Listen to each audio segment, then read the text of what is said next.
no reason. I can give you breathing if you want breathing. Entirely up to you.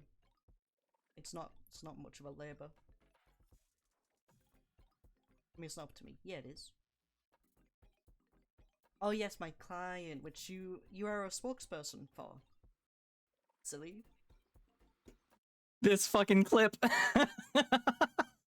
I'm breaking silence already. I'm too early, but hi Aza. Also, perfect clip to pull up. No, I wasn't ego watching. I was watching you, and you rated to me. I love that clip. That's one of my favorite Aza clips. Oh, I guess people in my ads are missing this. Unless they know the secrets. Tell me, chat. Tell me if you know the secrets.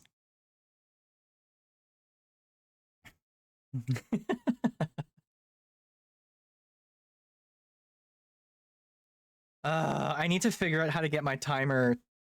I wish Twitch would actually do the thing, you know? Like, I give a 5-minute countdown so that the ads can do their stupid thing, and Twitch gives you 1 minute of warning before the ad starts, and then 3 minutes of ads, because then they're out of the way for an hour, and I don't have to worry about them anymore. But the timing's always off, because it's never actually like that. There we go, ads are done. Alright.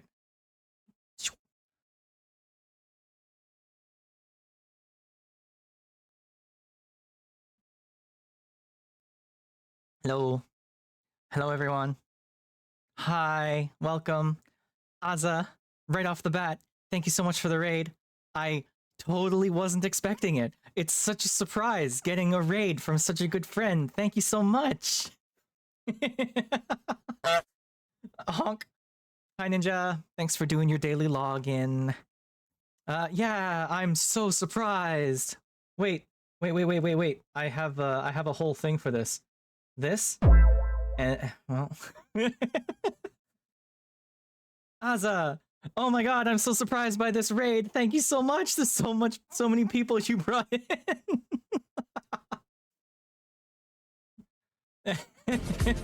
The ball's hardened. Ah! Yeah, it's enough of that. Oh, too many things are happening. Okay, we got Aza raid. I will speak to you in a moment, Aza. Congrats on 1st June. Thanks for the daily logins, everyone. Got a neat little game that ties into the daily logins. I think it's neat, but maybe I'm just being narcissistic. Second, congrats to Aza for second. Aza, I was watching you play, and it's late now where you're at, so like, go to bed. You should go to bed. It's late. Go to bed. But thank you so much for the raid. And don't forget to do your post-raid aftercare, or your post-stream aftercare stuff. Very important. Hey, chat. Hi, Raiders. I'm Len. It's, movie night. I do feel a little bad I'm missing it, but I wanted to have a whole week of debut streams, so I guess I won't have my friends in here, because y'all are going to be watching that movie. But that's okay. Aza brought other friends, and I can speak directly to them. Okie dokie. No worries. Good night, Aza. Thank you. Raiders. Hi, I'm Len. That's Len Corum with 2 L's. You can see in the back there. It's 2 L's. It's not an I. I know it looks like an I, but so it goes. I am your friendly Canadian gamer bot. I like to play RPGs RPGs. I like to play TTRPGs, so tabletop role-playing games. So if you know D&D, you know TTRPGs. If you only know D&D, please know that there's a whole galaxy of other games out there, and they're all super cool, and some of them are really indie, and some of them are really, really weird. So if you're thinking to yourself, like, I don't want to roll dice, dice is for nerds, there's a game out there where instead of dice, you build a Jenga tower, and every time your character wants to do something, you pull a block from the tower. And if at any point the tower collapses, the game ends. There's a game where you play in the dark, and you have a box of matches, and the only time your character is allowed to speak or do things is if you light a match and you have to hold it in your fingers, and you have to do everything you're going to do with that character until the match burns your fingers. Like there's some kick-ass games out there. There's so many cool designers out there. And I've gone on a huge tangent. I'm trying to explain who I am. So yeah, I like TTRPGs. I like video games that are like TTRPG adjacent. I like lots of other kinds of video games. Anything that lets me screw around with my friends in co-op settings is my favorite thing. So, you know, your Helldivers and your Monster Hunters, and I'm in an Arma group that I play with on Saturdays. I stream those too. If you're interested in Star Wars Arma, come check me out. So yeah, hi, it's day 5 of my debut. This is a new morph, my brand new robot body. Look how cute I am. If you look in my redeems, I got a couple of new ones. 2 of them have already been used. The AO redeem and the Balls Harden redeem are some of my new favorites. I've got cat ears that you can pop up if you want me to have cat ears for a while. And yeah. Yeah, just like that. There you go. So those will stay up for about 5 minutes, and then they'll retract on their own. So what are we doing today? The last bunch of days I was playing Citizen Sleeper. We actually finished it, and I didn't bring it up yesterday because it slipped my mind, but that's the first time I've ever started and ended a video game series on stream. It was only 4 days, but I mean, it was, what was it, like 13, 14 hours of gameplay across those streams? So that's pretty, I'm proud of myself. I thought it was pretty cool. We are actually back on schedule today, funny enough. So if I pull up my schedule, swoop. It's Friday today, right? I'm not crazy. Yeah, it's Friday today.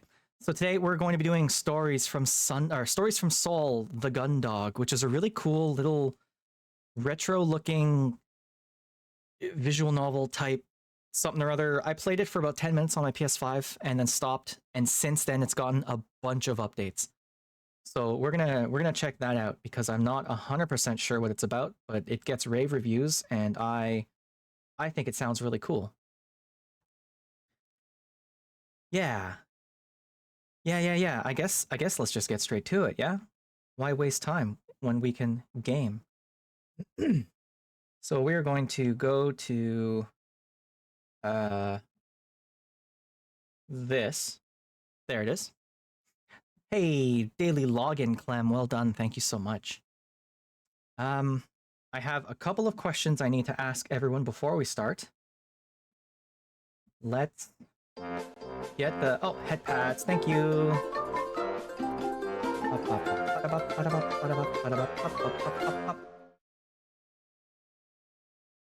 The last couple days, and by couple I mean literally the last 2 days. So tasty. Yeah. Is this your first time chatting in here, Clem? Wow. Hi, welcome. Now, Spooky's got about 1 million nicknames for you. Are there any you prefer, or can I just call you Clem? Because, like, I know how you feel about all of them, and I don't want to step on your on Spooky's toes, you know? Clem's good. I can do Clem. Please? Oh my god. What the hell? Hi. Rahisaurus, hi. You just followed me today. Thank you so much for the follow earlier. Thanks for, like, checking me out on Blue Sky. I end up overthinking stuff. Hi. Everyone, this is the designer of RahiTuber. Okay, sorry. We were gonna get started, but, like, let's take a quick second here. So Rahisaurus is the one who made RahiTuber, which is the program I'm currently using for my PNGTuber. It's not new. It's been around for a minute. But I mean, before a few months ago, if you looked up, like, how do I run my PNGTuber, 9 times out of 10, people are going to tell you PNG Plus or PNGTuber Plus, right? I won't get into why that sort of has fallen out of favor. If you know, you know. But it's pushed a bunch of PNG tubers to looking for different programs, and RahiTuber is the one I kind of saw a lot of word of mouth for. It's so good. It's just it's got so many cool things. It's got mouse tracking. I don't have that set up because I don't have pupils, so like tracking my eyeballs isn't really helpful for anyone. It's got like different layers. It's got webhooks, so you can hook it into like StreamerBot. So rather than having to set a million hotkeys for everything, it's just you call up a URL and it does the thing for you. And StreamerBot can do that super, super easily. It's fantastic. So like I've got all of these little thingamajigs. I've got this face, and I got my headset, and I can do this sometimes if I want to. You got the cat ears. Yeah, June, had you not seen this one? The balls harden. It still gets me every time. Yeah, Rahisaurus, thank you so much for making such an awesome program. And also, how was your gaming? Hopefully you had a good time. I'm sorry I didn't catch you. Everyone, please give Rahisaurus a follow. Why can't I do that? Oh no. Everyone, please give Rahisaurus a follow. They're very cool, and it is worth it. Hello, Raiders. Hi, I'm Len. I like to play RPGs and stuff. I've already given the speech to the last set of Raiders who showed up, but I guess I'll make it short. I like to play RPGs and TTRPGs and stuff like that. I like games I can play with my friends. Yeah. And this is my big debut week. We're kicking it off. This is day 5 of my debut, and now we're going to be playing some Stories from Saul. This thing, which is a really cool little thing. So let me quickly, because I literally just remembered now, actually set my category correctly for once. Stories from Saul. Okay. Stories from Saul. What the gun dog doing? There. Look at me, it's almost like I'm a real streamer. Rhizosaurus, if you got a raid and run, please be my guest. Thank you so much for coming by. It's super appreciated. Thank you for trusting me with your community. And is trying to figure out what a gun dog is. There we go. Okay. So we got some options. It would help if I gave all of you sound.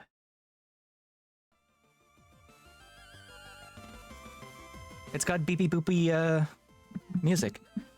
So this is when I last played it. The first time I played it, it had just come out and they only had Dojin mode. And then since then, they've released a bunch of updates. So I figure we'll play in Vivid mode. Please let me know if the music is set okay, if all the sounds are set okay. I think I'm doing all right here. I'm gonna leave the font at retro because I think that's funny. And I imagine, given the soundtrack, I'm gonna have to narrate all of this one as well. So this whole week has been me narrating gameplay. So I guess let's just keep that trend going. If you ever hear me go quiet, it's because I've muted my microphone because I am chock full of poutine. I had so much poutine for supper. And yeah, sometimes I need to clear my throat. So let's begin. September 21st, Planetary Calendar 209. Following a raft of oppressive policies and crackdowns from the Earth-based government of the Solar Federation, the joint forces of the Martian territories and the Jovian Unified Colony Fleet rebelled. This conflict came to be known as the Solar War. Okie dokie. The war carried on for 3 years, but eventually the combined forces of the Martian territories and the Jovian Unified Colony Fleet managed to push the Federation military all the way back to planet Earth. In the final days of the conflict, a pitched battle was fought in lunar orbit that would decide the war's victor. Pretty sure I set the text to read faster than that. Lunar orbit aboard the Jovian carrier JFS Kalik. Hopefully I get these names correctly. Whoa. Okay, I don't remember this. You reflexively tighten your grip on your armored frame's twin flight sticks as another wave of vibrations reverberates through the cockpit. The creak of your new flight suit and your quickening breath are the only sounds that you hear above the gentle hum of the frame's subsystems. As you squeeze the controls tighter, their plastic casings creak under the pressure. You try and stay calm, knowing that these gentle vibrations are remnants of huge shockwaves that are buffeting the Khalik, the carrier that you're stationed on. Each one is a near miss as an explosion tears through the space around the ship. You try to push the thought from your mind and focus on controlling your breathing, but you've already realized that their frequency means the Khalik must be approaching the front line. The French line. We're getting to the French line, boys. Your squadron will be launching soon, and you'll be engaging in your first real sortie, your first real flight, in fact. You feel your throat tighten. Simulations are as good as the real thing, that's what your trainer told all of you, but you know that pilots are supposed to have hundreds of hours of live flights and training exercises in real armored frames before they're allowed anywhere near the front lines. Of course, that didn't happen. Command had told you that the modern simulators meant cadets could graduate without the need for these exercises. You'd overheard the rumors, though. The Jovian colony fleet had lost a lot of pilots and, still wanting to keep pace with the Martian advances against Earth, had resorted to fielding anyone who could fight. Your whole squadron is just like you, freshly conscripted from Europa colony. You'd undergone basic training there, but almost all of your flight training had taken place on the cruiser's journey from Jovian space. You wonder how the others are feeling right now, whether... Maintenance crew, sound only. Look how good this looks. The vibes. Khalik 5, this is flight deck. We're preparing your squad for takeoff, running last-minute diagnostics on your frame. Activating all systems. Now. I love it. Alright, looks all good to go. We'll run a few more checks, then we'll have you spaceborne in a few minutes. You ready to show those Terrans who's boss? Okay. Chat, please tell me. I'm looking for feedback right now. Audio, is it good? Is the font okay to read on my thing? Does everything look too crunchy? I forgot to turn on my replay buffer. There we go. If I get nil response here, I'm gonna keep going. I am happy to continue.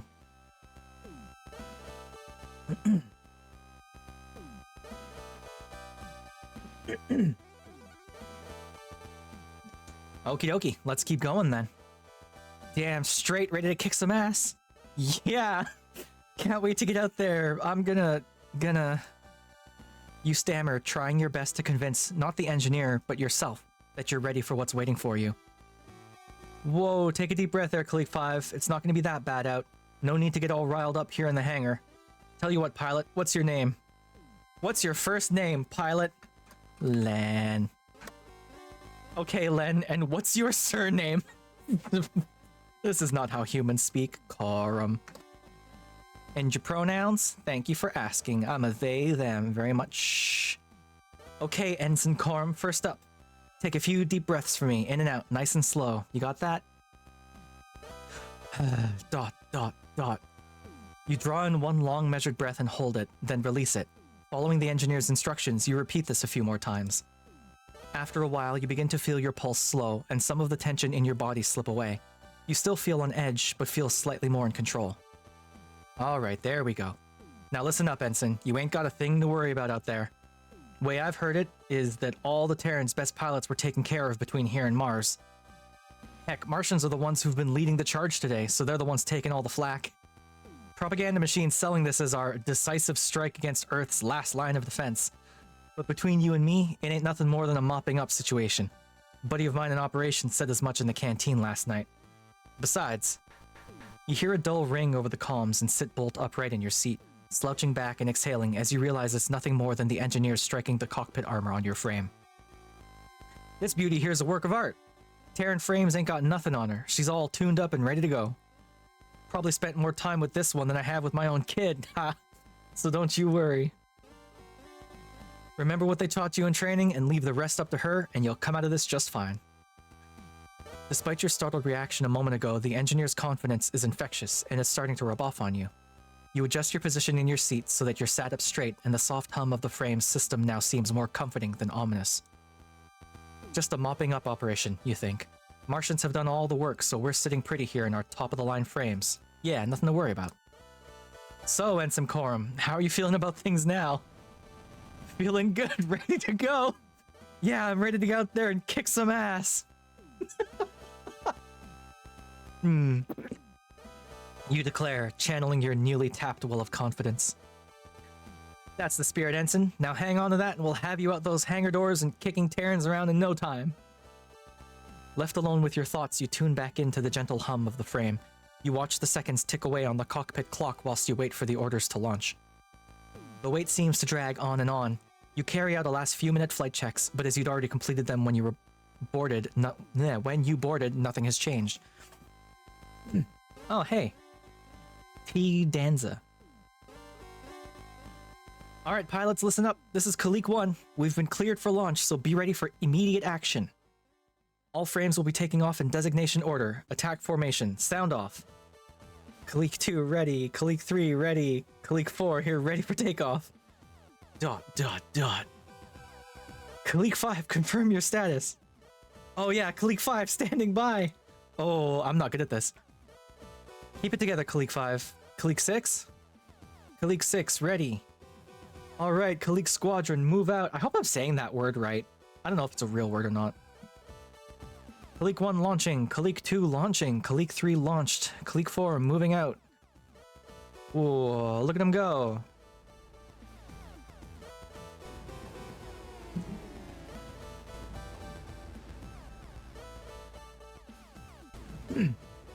Oh, shit's happening over there. The roll call of your squadron as they depart from the ship and accelerate rapidly towards the combat zone sounds almost like a countdown to you. Once Kalik 4 has declared their launch, you know your time has come. You disengage the restraints and prepare yourself. Kalik 5 launching! You shout as you slam the flight sticks forward for maximum thrust. Shake, shake, shake. Warnings, warnings, warnings, warnings, it's happening. Kalik 5, abort launch, cut thrusters. Kalik 5, abort launch, cut thrusters. The engineer's instructions barely register in the confusion as you're jerked around the cockpit, your helmet slamming on the control panel as a brief moment of thrust throws you back into your seat before you're whipped forward again. Warnings flash all over your monitors and sirens and alerts sound from all over the cockpit. Kalik 5, abort launch and cut thrusters. It takes a few seconds for you to comprehend the engineer, but once you do, you quickly pull the flight sticks back to their neutral position. The roar of your frame's engine dies, and your cockpit regains its previous stillness. You wince as the metallic taste of blood fills your mouth. Alright, Kalik 5, hang tight for a moment. Your frame's restraints didn't accept the disengage command, so you're still attached to the Kalik. We're gonna need to run a diagnostic. Shouldn't take too long. You slump in the cockpit's chair and exhale deeply, your heart still pounding 1,000,000 beats per minute, and your lips stinging. You continue to slow your breathing as you listen to the still open communications network from the maintenance crew as they work to get your frame released. Hey, yeah, looks like the restraints disengage command didn't register. Yeah, Unit 5. Alright, yeah. Get Unit 6 out. No sense waiting for this one. Okay, start the diagnostic, then reboot if necessary. Kalik 6 launching! Look at this! Look at this guy!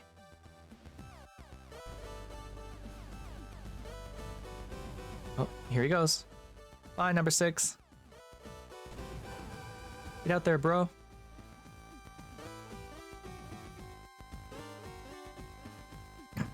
What do you mean, hardware fault? We've checked this 10 times since Mars at least. Who was assigned Unit 5? Oh, Fine. Right. Shut down systems and run the diagnostic again. I want this frame out there in the next 5 minutes. Kalik 5, we're gonna shut down your frame's systems for a moment so we can run diagnostics. Stay ready though, we'll have you launching soon. Kalik 5, understood. Ready and waiting. We're on Mac. On a Macintosh system on this one, I guess.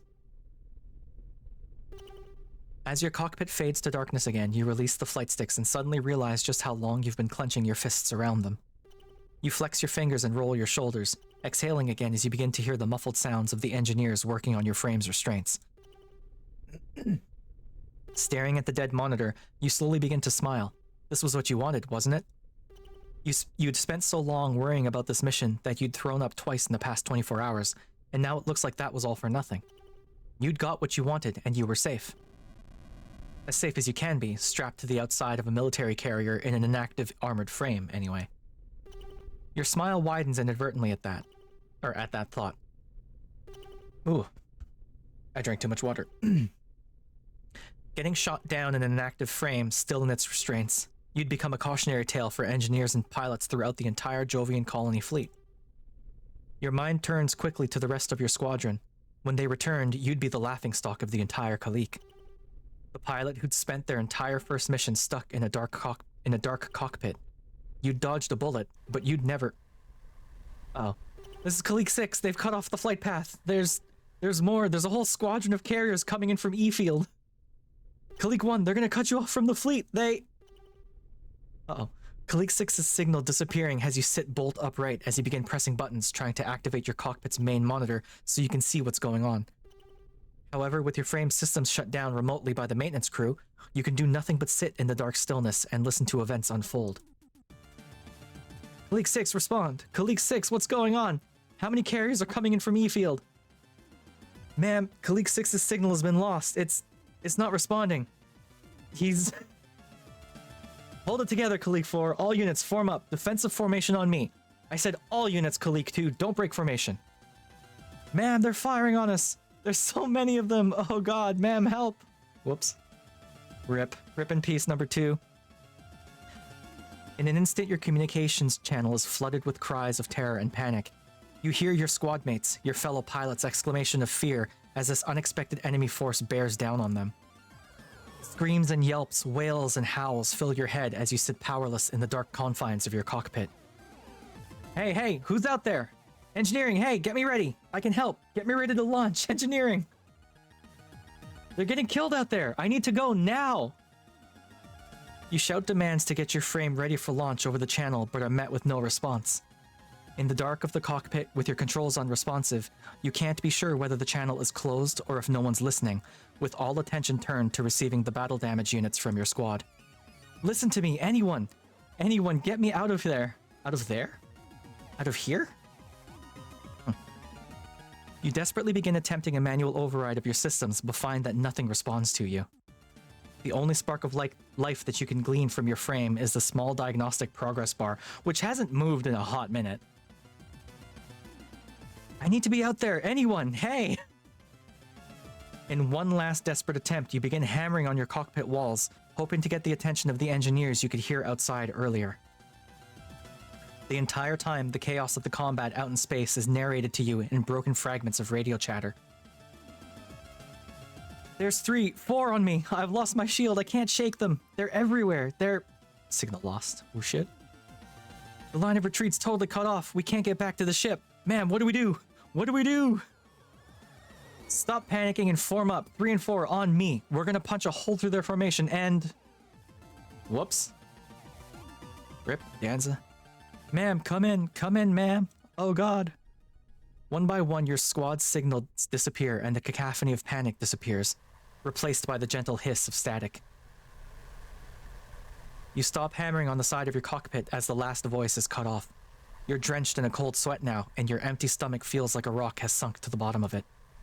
You lean back and stare blankly ahead. This is Kalik 5. Ready for takeoff. Well. Oh, Survivor's Guilt, September 21st, Planetary Calendar 209.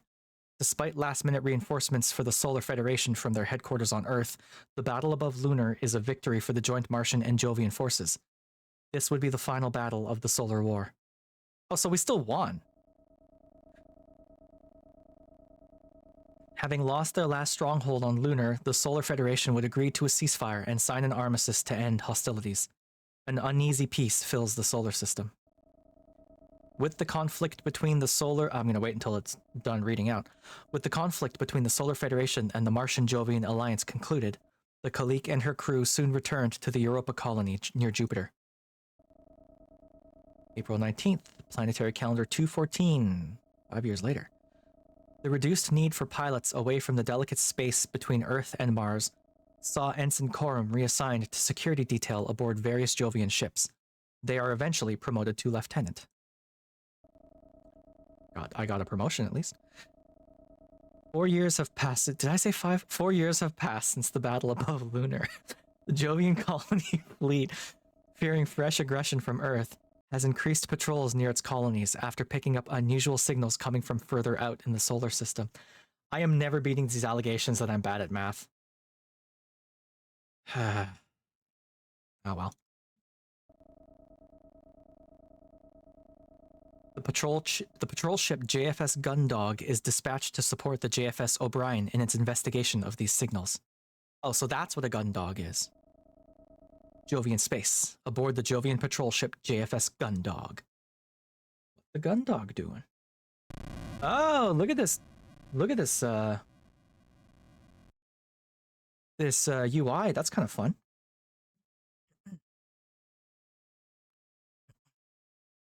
As the rumble of the Gundog's engines roaring to life reverberates through the ship, you clench your fists.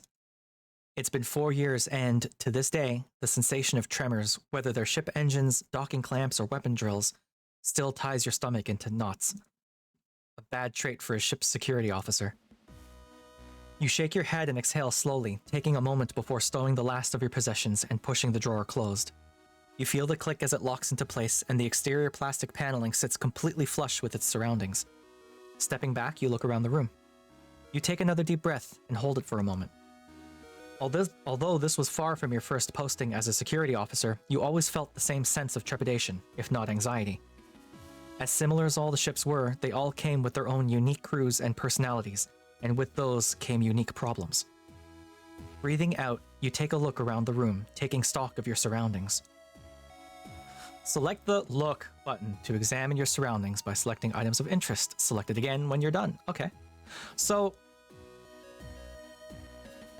I suppose being promoted to lieutenant and being the A security officer means I get a pretty nice bunk, but look at this wasted space. Right? There's like 8 feet, maybe more of space between this chair and the bunk. You could cut this room in half. It wouldn't be very comfortable, but like, why so much wasted space if you're on a ship? I don't know. I don't know how I feel about that. It feels weird. Oh, I can click on stuff. It's a point and click game. This lets me control the room's lighting from the bed. I keep my books here too. I'm currently reading the Tales of the Cosmic Champions series. Bunk? A standard cruise bunk. Once you've slept in one, you've slept in them all. Although this is one of the nicer ones I've been assigned to. Yeah, that's because I got a promotion. The wall panel can be removed by jimmying it with a thin object, and crew members often stash contraband there. Looks like this one's not been touched though. It's just a normal storage unit. I travel light, so mine only has clothes in it. Okay. Got myself a computer. This terminal lets me access the ship's computer. It's got a clock, a word processor, and even a calendar. Wow! Can it play Doom? Desty! Hey, what's up? Desty, check out this kick-ass looking game. I promise you, this is nothing like what we played last night. I have played a little bit of this on my PS5. I've clearly forgotten some of it, but I do remember it being really, really cool. Yes, better than yesterday for sure. I can also access records and my orders from here, but for anything else I'd need to access the core, which is limited to those in operations or command. Okay. How are you doing, Desty? I'm gonna give you one of these magic. There you go. I actually have more that I turned on and I never use because I forget that they exist. What have we got? We've got... Whoops. Your sub ran out. Oh no!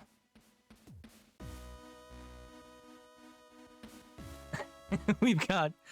Boop.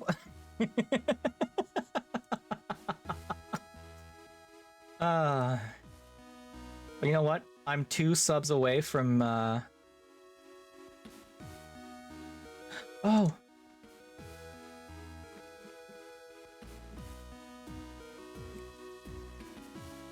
One second.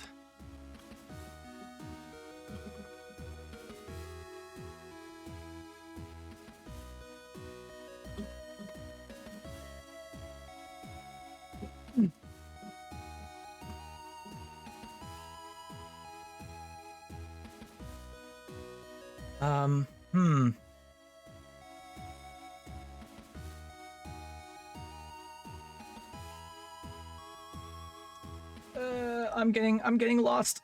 I'm getting lost in my own sauce. Okay. Ooh, hearing myself is weird.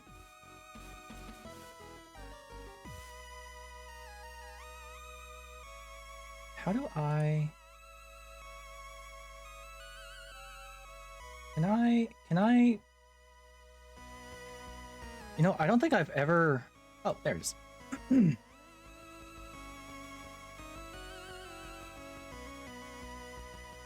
And...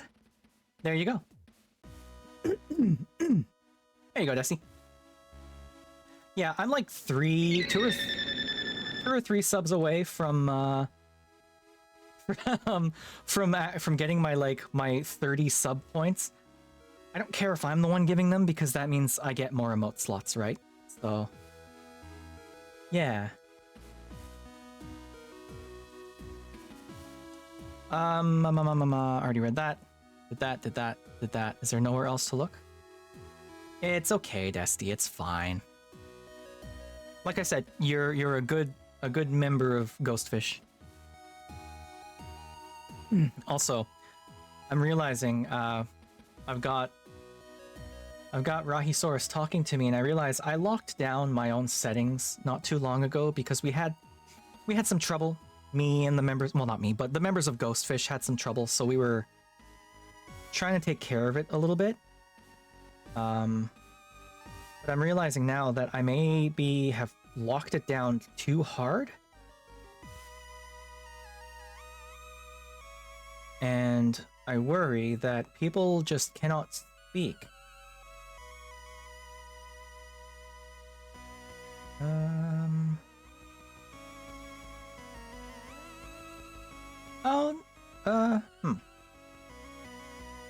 I'm gonna have to play around with this because I don't remember exactly how this works. I'll have to play around with that later, I suppose. Anyway. Thank you so much for the follow, Lord Hades. I'm assuming the VT means VTuber. What are you about? Let's see. Just from your PFP, it looks pretty cool. Hey everyone, go give Lord Hades a follow too. Let's spread the love a little bit. Okay. No more getting distracted. I am the most easily distracted streamer on Twitch, I swear to God.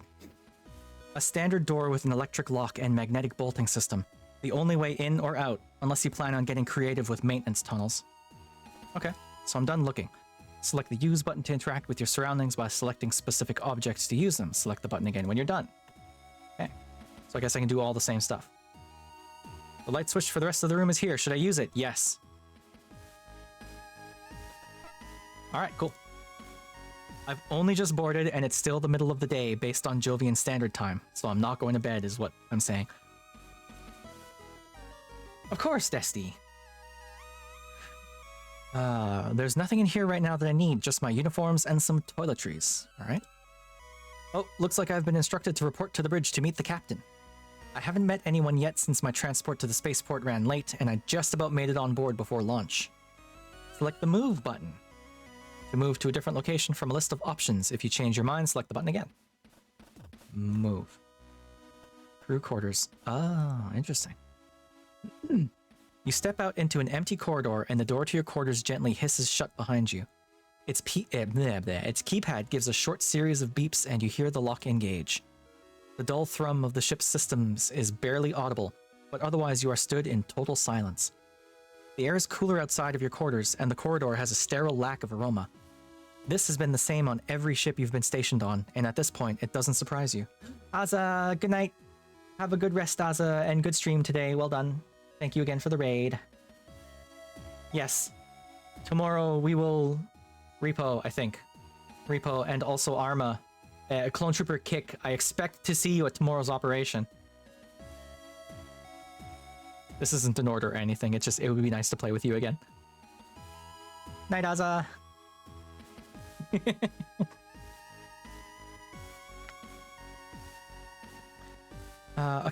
Okay, so this is a Swift-class patrol vessel, which means if I leave this quarters block, I'll be in the foreside thoroughfare. If I go right towards the aft, I'll arrive in the central hub, and then I can head to the bridge. I read that out loud and have already immediately forgotten the instructions on how to get to the bridge. If you held a gun to my head, I could not tell you how to get to the bridge in this moment. Literally in one eye and out the other. Holy God. Let's look around a bit first. Hanson... That's gotta be a Welsh name, right? How would you pronounce that? I'm curious. How to pronounce that?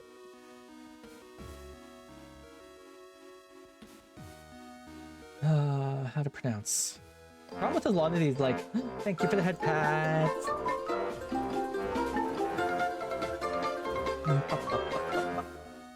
Thanks for the head pats, Rahi.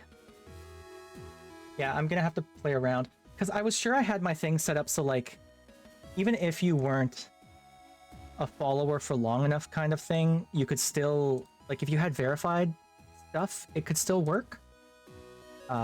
Clearly, that's not the case. All chatters must have verified email. Some chatters must have verified phone number. First-time chatters. That's probably it, isn't it?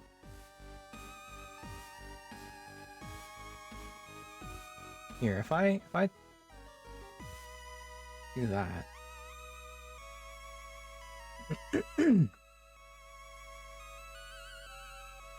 I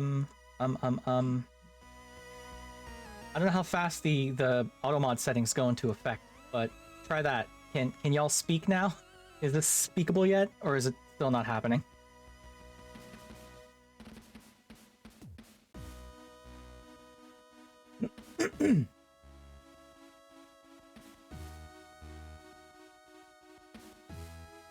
I'll take that as a no. Yeah, I don't know. I thought I had this set up correctly, but I suppose I don't. That's disappointing.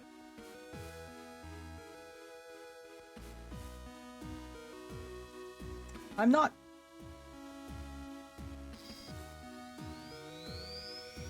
in followers only mode right now, am I? I shouldn't be. No, I'm... God, I hope I'm not. Hey, congrats on this thing. Oh wait, no. Followers only. Stop that. Game.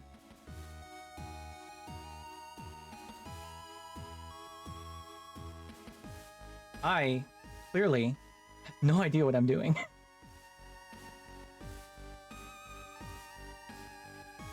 I was in follows only mode for a bit. Oh. Wow, that sucks. I don't know how that... I don't know when I would have set that.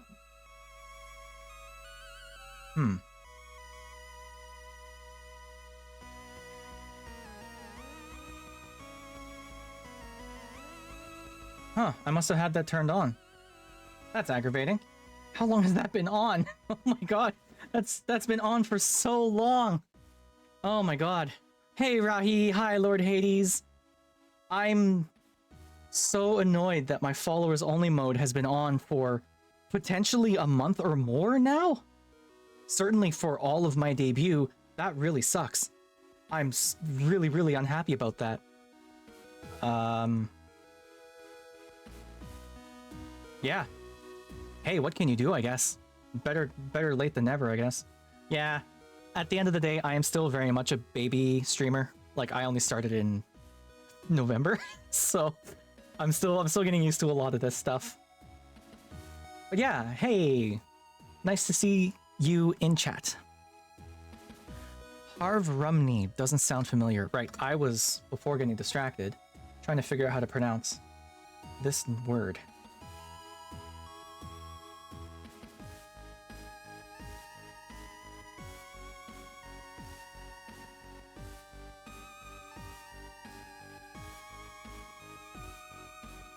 Really?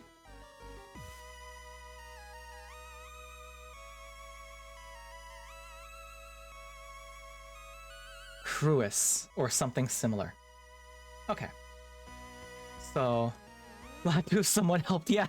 No, thank you so much. So apparently this is pronounced Cruis, or something similar to that. But it is a Welsh name, I was right. Oh, thank you. Yeah,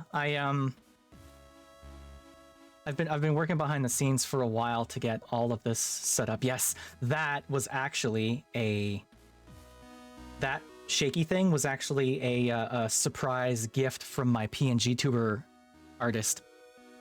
When I went to her for this new model, I mentioned, "Hey, I'm interested in RahiTuber. You know, I haven't used it yet." And she goes, "Oh, I haven't heard of it, but I'm getting annoyed with PNGTuber Plus lately, so I'm going to give this a look." So she did. She learned the whole program, and then sort of as a gift, she gave me this head for, like, on top of, and she rigged my whole model for me in RahiTuber.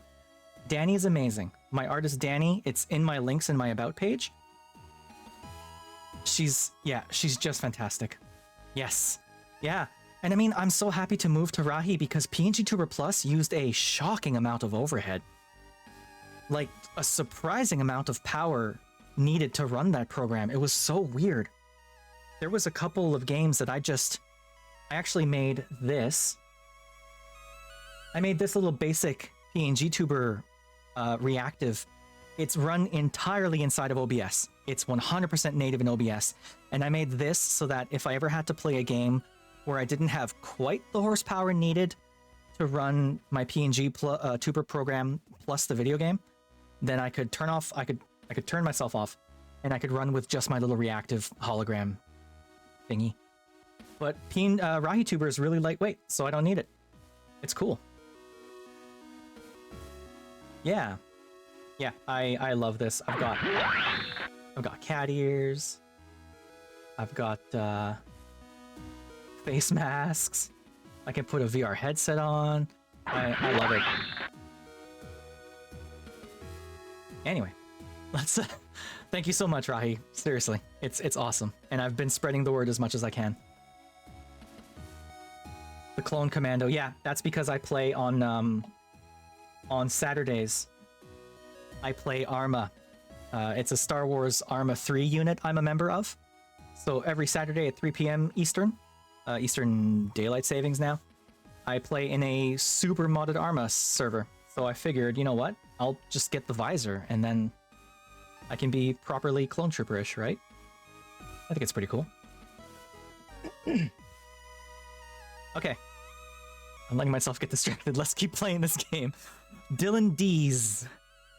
These nuts? Can't say I've run into them on any other ship.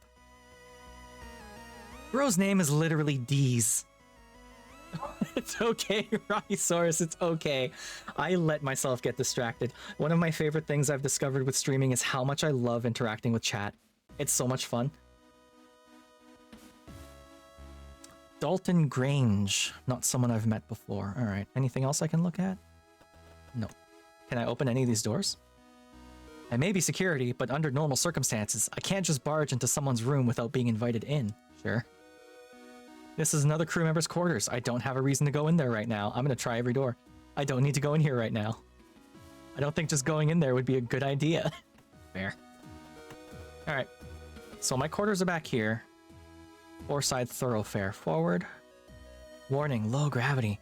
You leave the crew block behind you and find yourself in a much larger corridor that stretches off to your left, and with multiple smaller corridors leading from it. To your right, the corridor leads to a large plaza-like space.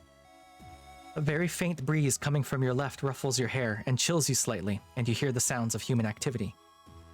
From the right, you can hear the hum of the ship's engines more clearly now, as well as the occasional low, quiet whirring sound. Looks like I was right. This portion of the thoroughfare will let me access both sets of crew quarters, the mess hall, the hangar, and the central hub. Handy. From here, I can access the rest of the ship's areas. I should hurry up to meet the captain before I look around anywhere else. Okay. We got the hangar. The ship's hangar. Since I'm on security detail, the only time I should be spending there is when I'm carrying out my daily checks. On a larger ship, you'd see people coming and going constantly, so it's eerie how quiet this one is. The mess hall. I don't imagine a ship this size has a cook or even a kitchen, so it's probably just a vendmate unit. Is that it? Oh, I wonder what could be down that way. Fire control, maybe? Oh, I can't click the gravity warning sign? I've got to meet the captain. I'm sure I'll have plenty of opportunities to check it out later.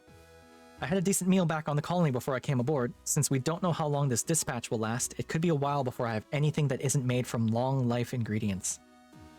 And I'll figure out what's down there later. Okay. So we want to go to the central hub. There's the Budurga and the Sube. As you enter the central hub, you hear a low whirring noise and the engines grow louder. You can see the readouts above one of the elevators change, letting you know someone is using it to travel to another part of the ship. Good night, Rahi. Thanks so much for the raid. Ow. Ooh, I just cracked something painful in my back. What the hell? Whoa. Oh, by the way, I did hit that hydrate earlier, Lord Hades. Did I follow Rahi? Yes, I did. Okay, good. You look around and see the entrances to both the fore and aft side thoroughfares, as well as the corridor to the airlocks. These elevators will take me to the bridge where the captain will be. I shouldn't waste any more time. So we got elevator, elevator, door. That way leads to the aft of the ship. I'm not totally familiar with Swift-class ships, but at the least I know that the engine room is that way, sure. That's the foreside thoroughfare where I've just come from. The crew's quarters, hangar, and mess hall are all down that way, probably. Most of the ship can be accessed from the two thoroughfares, but some areas like the bridge are situated on different levels, so need to be accessed by elevator. Oh! This ship has one deck? Or I guess two? Like one deck and a bridge deck, that's weird. The big flat ship. There should be access for maintenance crawlways around here somewhere, but those are usually only for emergencies. And that's what I literally just said. Cat ears! Oh, they activated themselves. Oh. Let me fix that real quick. There we go. It's not supposed to do that.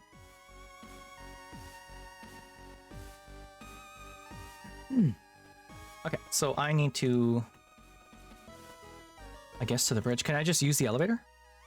Knowing that you need to report to the captain who, at this point of the ship's journey, should be stationed on the bridge, you make your way towards the elevator and press the call button. You step back and watch the indicators above each elevator, waiting for one to arrive. As you wait, your mind begins to wander and you're caught unaware as you feel something suddenly jab into your back and a voice from behind you declares, "Hands in the air, identify yourself." Your posture stiffens as you snap back to reality, caught completely off guard by the voice behind you. Thoughts race through your mind as you try to figure out what's going on. Could there already be another security detail on board? That shouldn't be possible. As far as you knew, you were the only one. Unless... I said hands in the air, punk! You tentatively raise your hands, palms flat and facing forwards, as whatever has been thrust into the small of your back is removed slowly and you hear the person behind you take a step backwards. You exhale and begin to turn around. Lieutenant Coram, Security Detail, ID SO254JFSG. I'm on my way to meet the captain too. Oh, she's pretty though.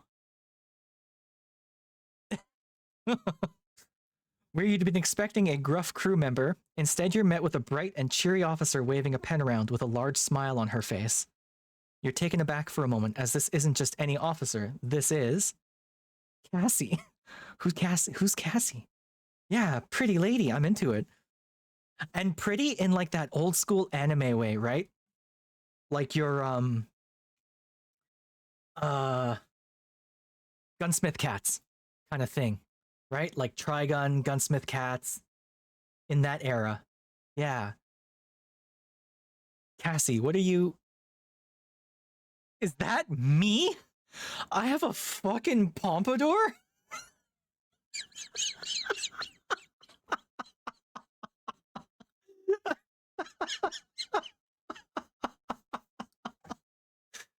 Oh, my hair. Wow. The leather jacket with the fur, like, collar. Yo.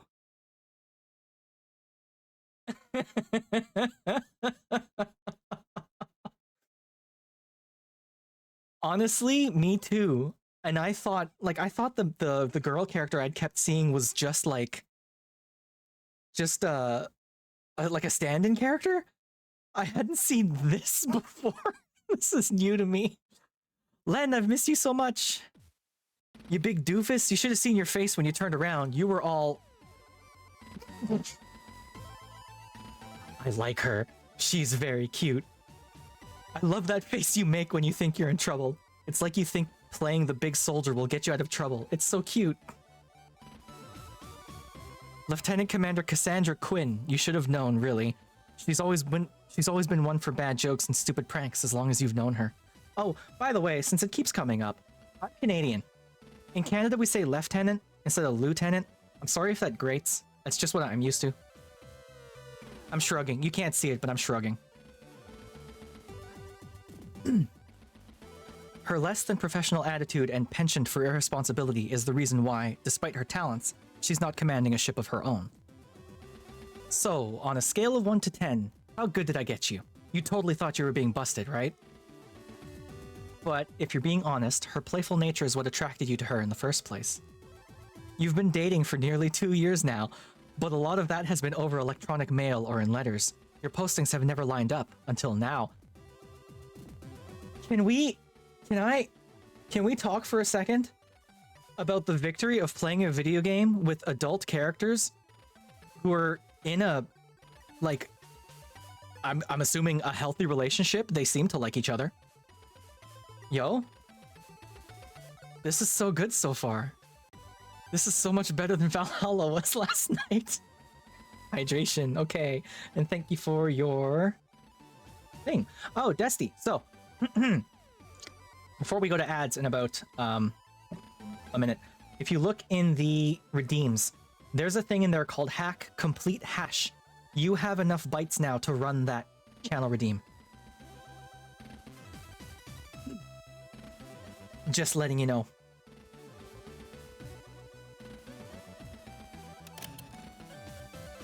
There you go. And then I'll give you some fancy stuff. And you get some hashes out of that. You get 10. So you can play around with the other system quite a bit more now. You've been dating for nearly 2 years. Cassie, what are you doing here? I thought you were stationed on the Reliant. You never said you were being transferred. Holy crap. You never said you were being transferred. What happened? Alright, I'm gonna read her line after we come back from ads. So we've got ads coming up in about 10 seconds. We're going to take a very quick break while I run and get some more water because I've been powering through mine. So I'll see you soon. Bye, everyone. Or not bye. See you soon.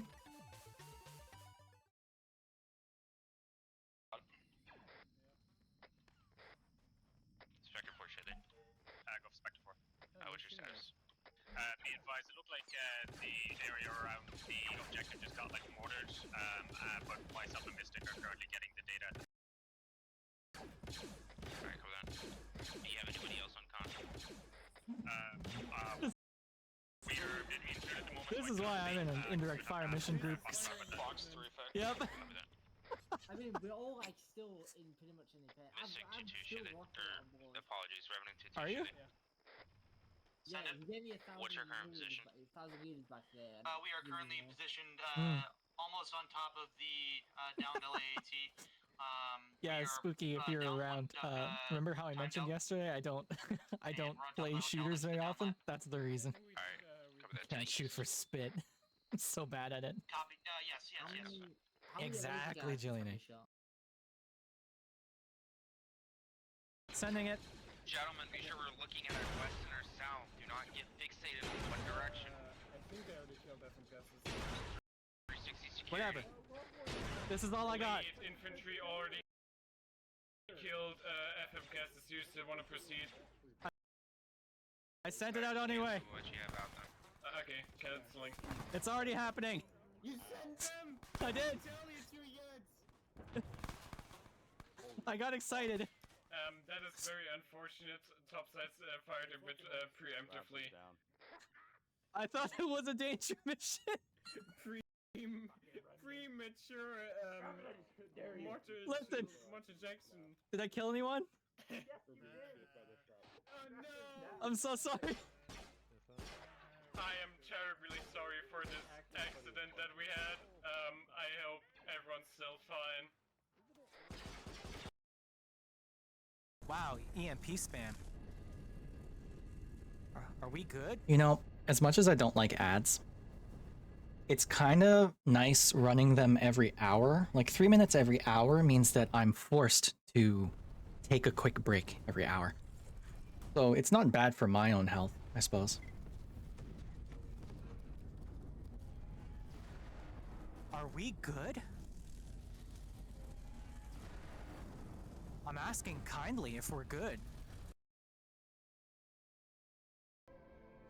Mwah. I can't reach. I'm sorry. Anti-boy game. I mean, we don't know what gender these things are. Maybe? You can't call them. You can't call me a boy kisser if I don't know what these even are. Hold on, let me go get some more balls. Love a game that rewards you for doing stuff. Oh, shit. Been multiple. Yeah, I'll play myself.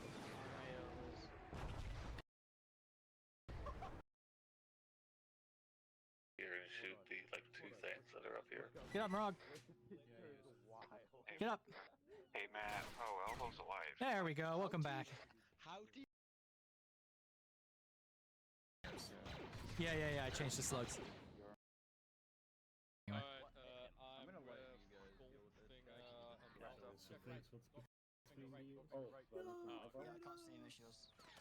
Oh, there he is. Oh, there's a million of them. You got a grenade?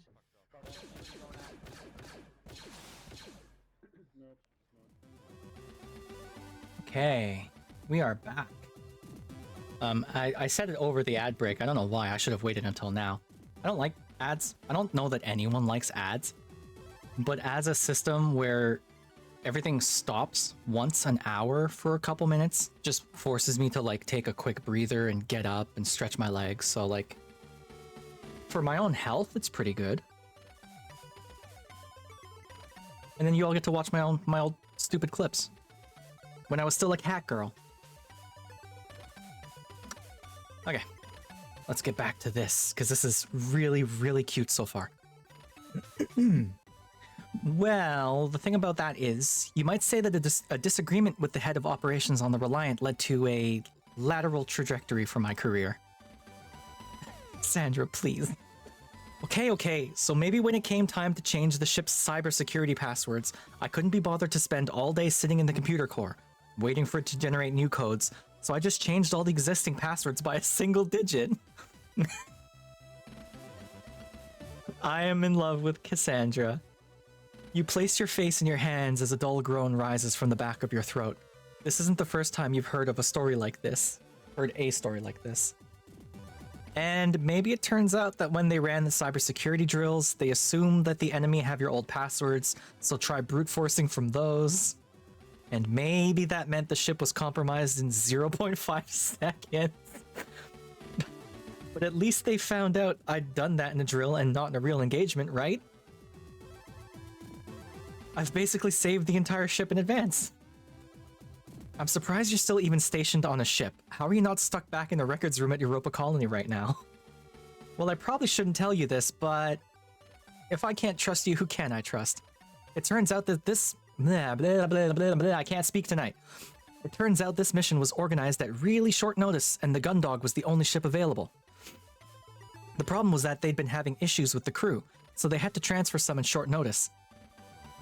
Lucky for me that I'd so recently been made available. Some in short notice. That's weird. I'd only just been stationed on the Duke, so I shouldn't have been free to be transferred. Cassie.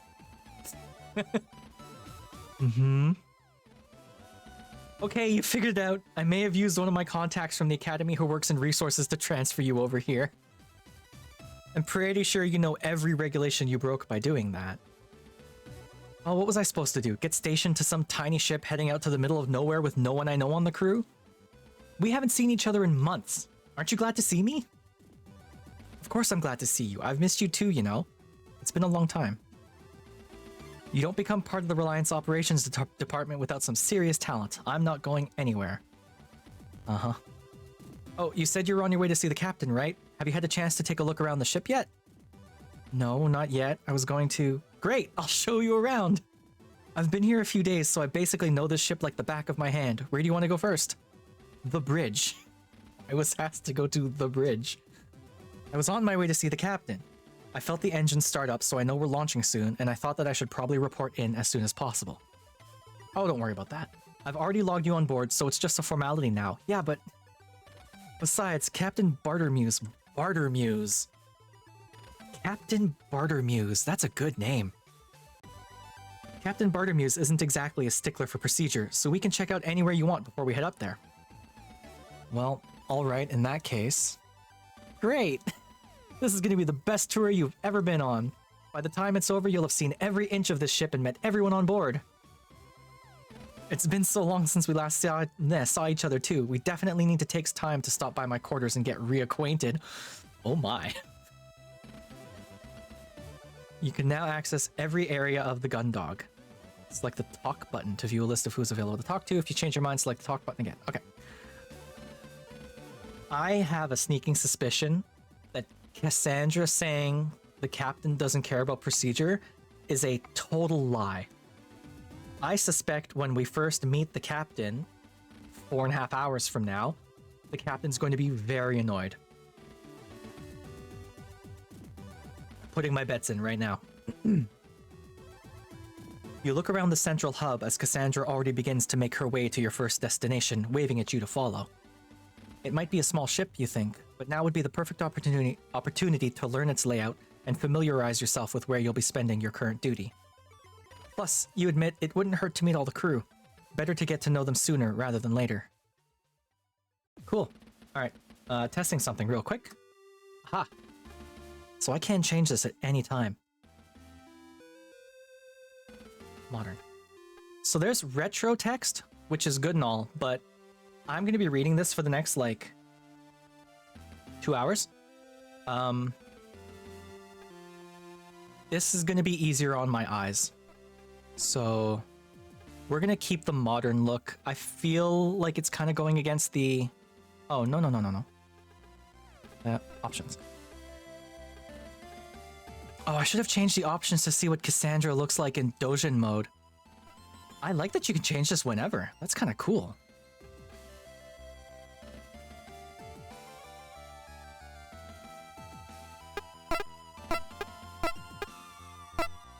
Okay. I did test this earlier, but I'm trying to... Alright, there we go. Text speed's at full. I saved already. Return. Yeah, when I first played this game on my PS5, it looked like this, which is all well and good, except that I'm colorblind. I'm red-green colorblind, so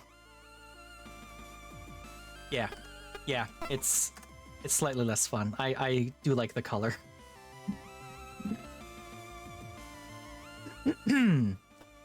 So I can still looking around. That's fine.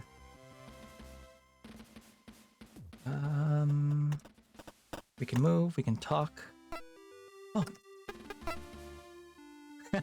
She's still really cute, even in Dojin mode.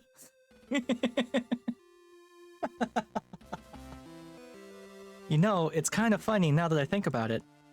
What is? Okay.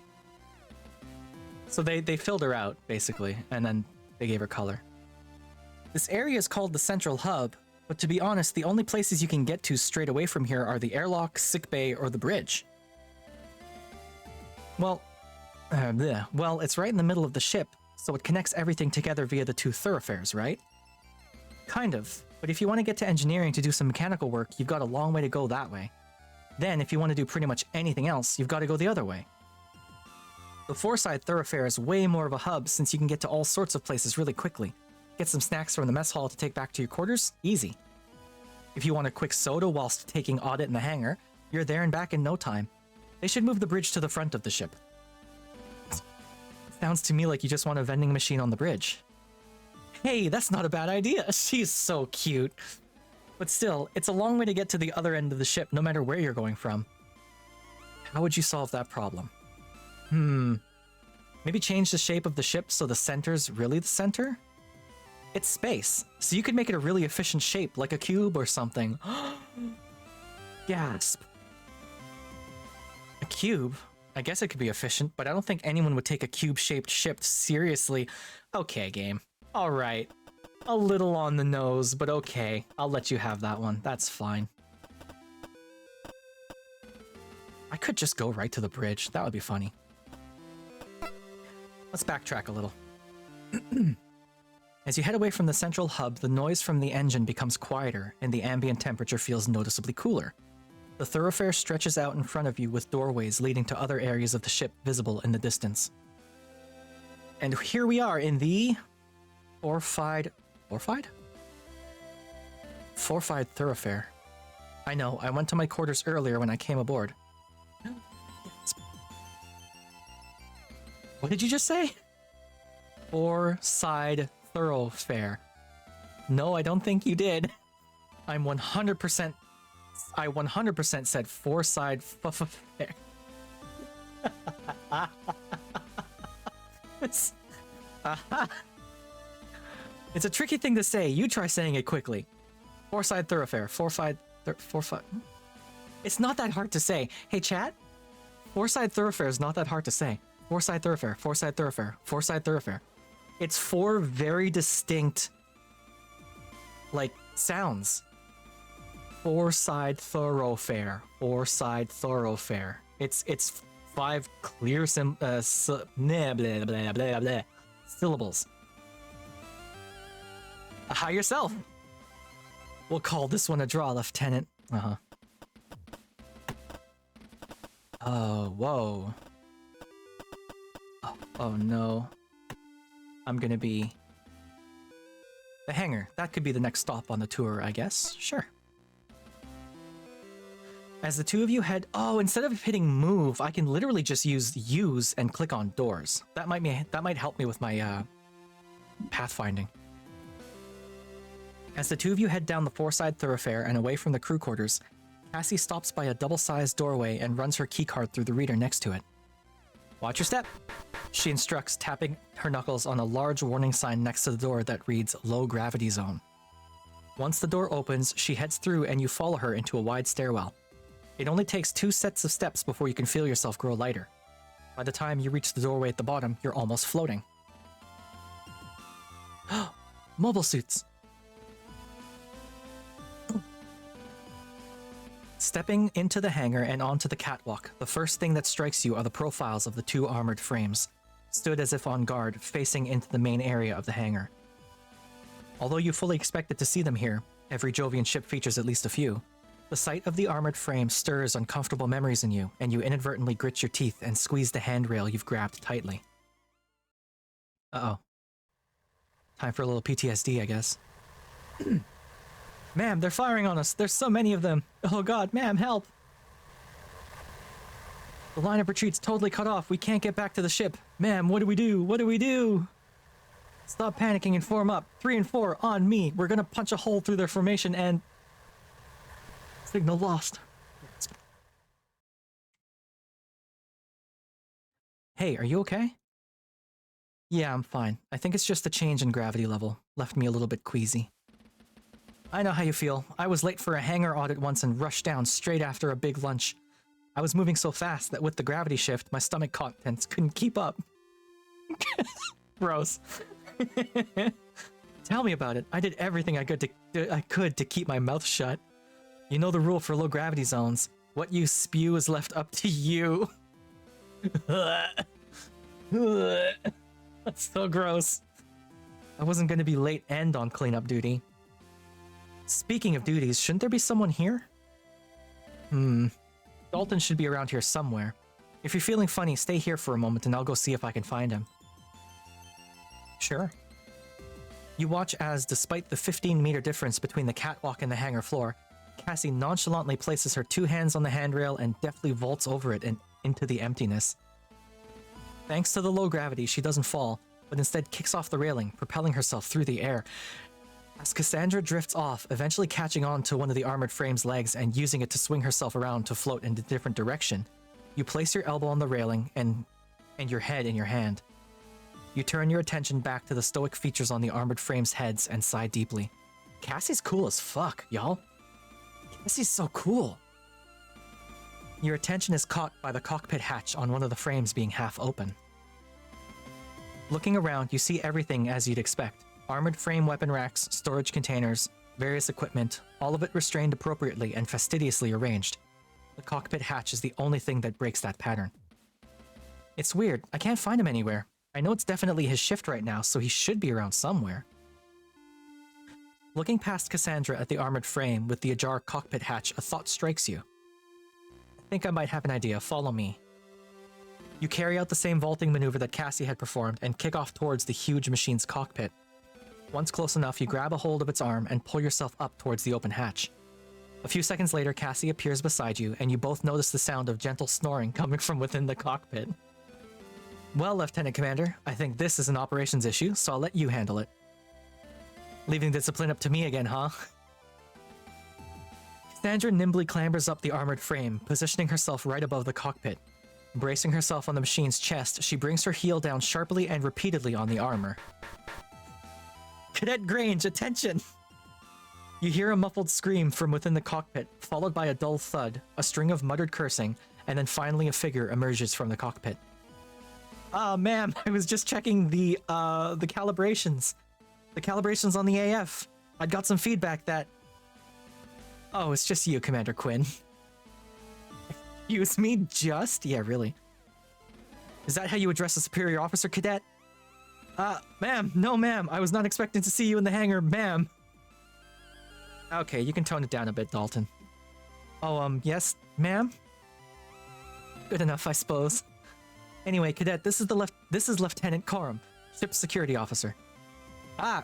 Lieutenant Coram, Cadet Dalton Grange, junior engineer. Good to meet you, Cadet. Looks like they've got you working hard. Looks like? Oh, no, Lieutenant. Well, that is, yes, Lieutenant. But not so hard I'm falling asleep. No, Lieutenant, I was recalibrating the sensor array on the... Take it easy, Cadet. We've all taken a nap in a cockpit in our lives. Well... Of course, we never took cockpit naps with the Chief giving us our orders, so you probably need to get back on with whatever you were doing, huh? I totally forgot. She's gonna kill me. Good kid, right? I feel sorry for him already. Oh, I got an achievement for that. Those two armored frames are both Juno models, the workhorse of the Jovian Colony Fleet's military. They look like they're a newer type than the one I piloted on the Kalik. Almost piloted, sure. The hangar's also used to store the various tools and equipment that the engineering team use throughout the ship. A lot of the machinery is used for moving freight or AF equipment around. Oh, I drank too much water again. Most of these crates contain mechanical supplies, spare parts, tools, etc. There's a few that contain all the long life ingredients for the vendmate and the mess hall, and then some that contain various essentials for the crew. On a ship like this, it's operations duty to act like a quartermaster, but I've been on some ships where if you're friendly with the hangar crew, they can sneak you out the good stuff. Not that I condone that kind of behavior, obviously. The main hangar door is typically only used when the ship is docked to bring on board large containers or equipment. On a ship like this, the AFs launch from smaller hatches underneath them. Oh cool, they get, like, shot down. There's also a maintenance airlock somewhere so that the whole hangar doesn't need to be depressurized if there's work to be done outside. Cool. Can I use the suit? Ugh, you've been thinking about it. Surprisingly, the... Thanks, Sarybot. Good bot. Whoops. Surprisingly, the controls for this kind of stuff are way harder to work than those on an AF. I don't want to think about the kind of chaos I could cause by messing around with them. It'd probably take me days to find anything useful to me in amongst all of this. Anything that is here I could get much more easily from somewhere else on the ship. Sure. So I guess we can go backwards. Oh, I can talk to them again. Hey, Cadet, how's it going? Kid. Okay, chat. What does his hair... Who does his hair remind me of? Spike from Cowboy Bebop. Because he's got the whoosh, right? The whoosh. Hey there, take it easy, it's just me. Oh, Lieutenant, sorry, I thought you were someone else. What's this crew possibly doing that's got you so jumpy? Oh, it's not the crew, it's just the chief. He really likes a surprise inspection and making sure that I'm working as fast as she expects me to. At least once a day, I'll think I'm alone somewhere, and then suddenly, Cadet Dalton, report! I don't know how she does it. I'll have an eye on the entrance the entire time, and she can still appear from nowhere. I think she uses the maintenance ducts. Okay, take it easy. I'm pretty sure it's just us in here. Okay, if you're sure. Anyway, how can I help, Lieutenant? I'm just getting to know the ship and its crew, finding out what they're all about. Oh, huh, yeah, I guess that makes sense. So what are you up to here, Cadet? Oh, I'm actually working on 2 projects at the moment as part of my engineering degree. The first is my own project, a high-density, rapid expansion emergency sealant for hull breaches. I've been working on a compound that's designed to be released in case of a breach and seal up cracks to prevent atmosphere loss. Sounds pretty impressive. How's that going? Not too well, Lieutenant. I intended it to be used within the ship as a safety measure for the crew, but the technical officer who oversees my progress back at the Academy has instructed me to find a way to weaponize it. He thinks it'd be good for immobilizing enemy AFs. That still seems like it's being put to good use if it's cutting down on casualties, don't you think? I guess so. What's the second? Oh, that's just something I'm working on for the Chief. It's a set of modifications for Juno to increase its mobility in space. To be honest, it's not too exciting. It's just fine-tuning and adjustments. Well, I'm sure you're doing a good job. Thanks, Lieutenant. Keep it up. Alright. Cassie? I wish I'd worn my uniform trousers today. What's up? I was thinking we could play low-gravity tag or something, but now that Dalton's back up and about, we can't.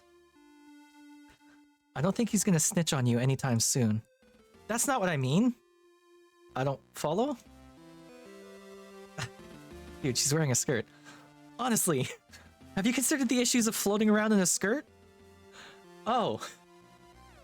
Just count yourself lucky. I would have kicked your ass. This game is too cute.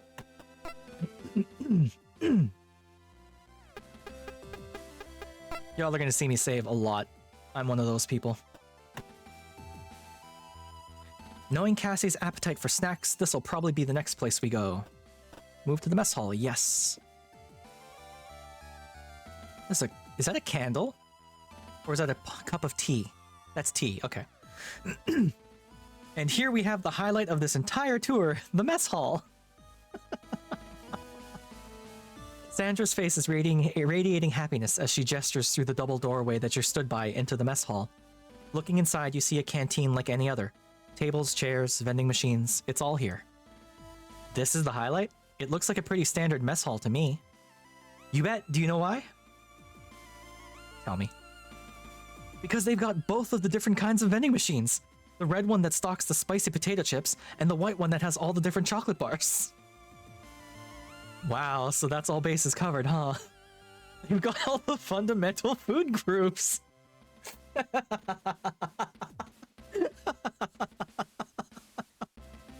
Oh, chat. I'm completely in love with Cassandra. She's so cute. I'm not sure. Hey, Quinn! A rough voice calls out from further in.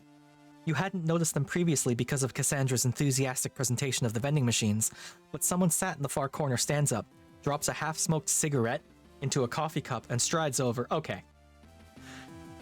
You should not be smoking on a spaceship. It's not good use of oxygen. You're basically an island in space. Come on. Whoa. Who's this?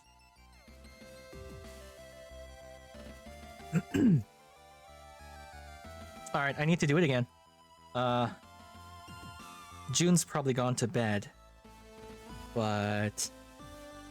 Okie doke. Good night, Clam. Thanks for hanging out.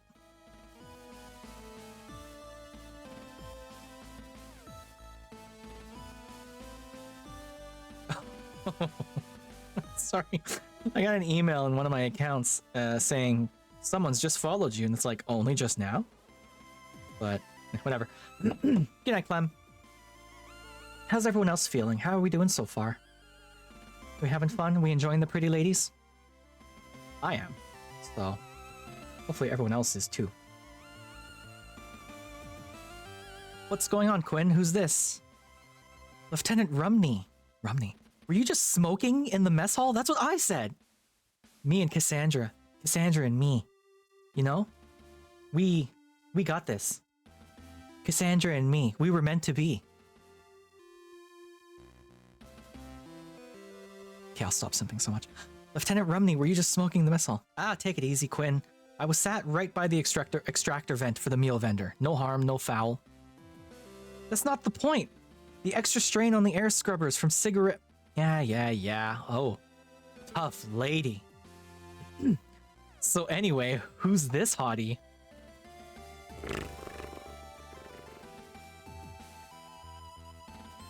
I mean, come on. The glasses, the swinging hair.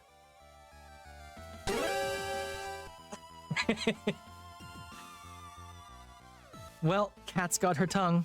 Name's Haru Rumney. What about you, good looking? Oh, Lieutenant Len Corum, ship security. Len Corum? No way, really? Rude. Last time I checked? Well, alright. Good to know. That's all for me, Corum. You know where my quarters are, right? Yeah?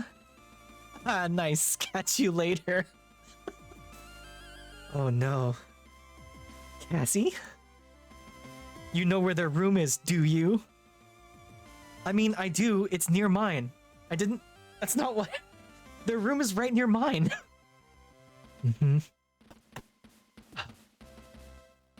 Like Cassie said, both kinds. For some reason, certain ships sometimes only have the red one or the white one, so I can get why she's excited.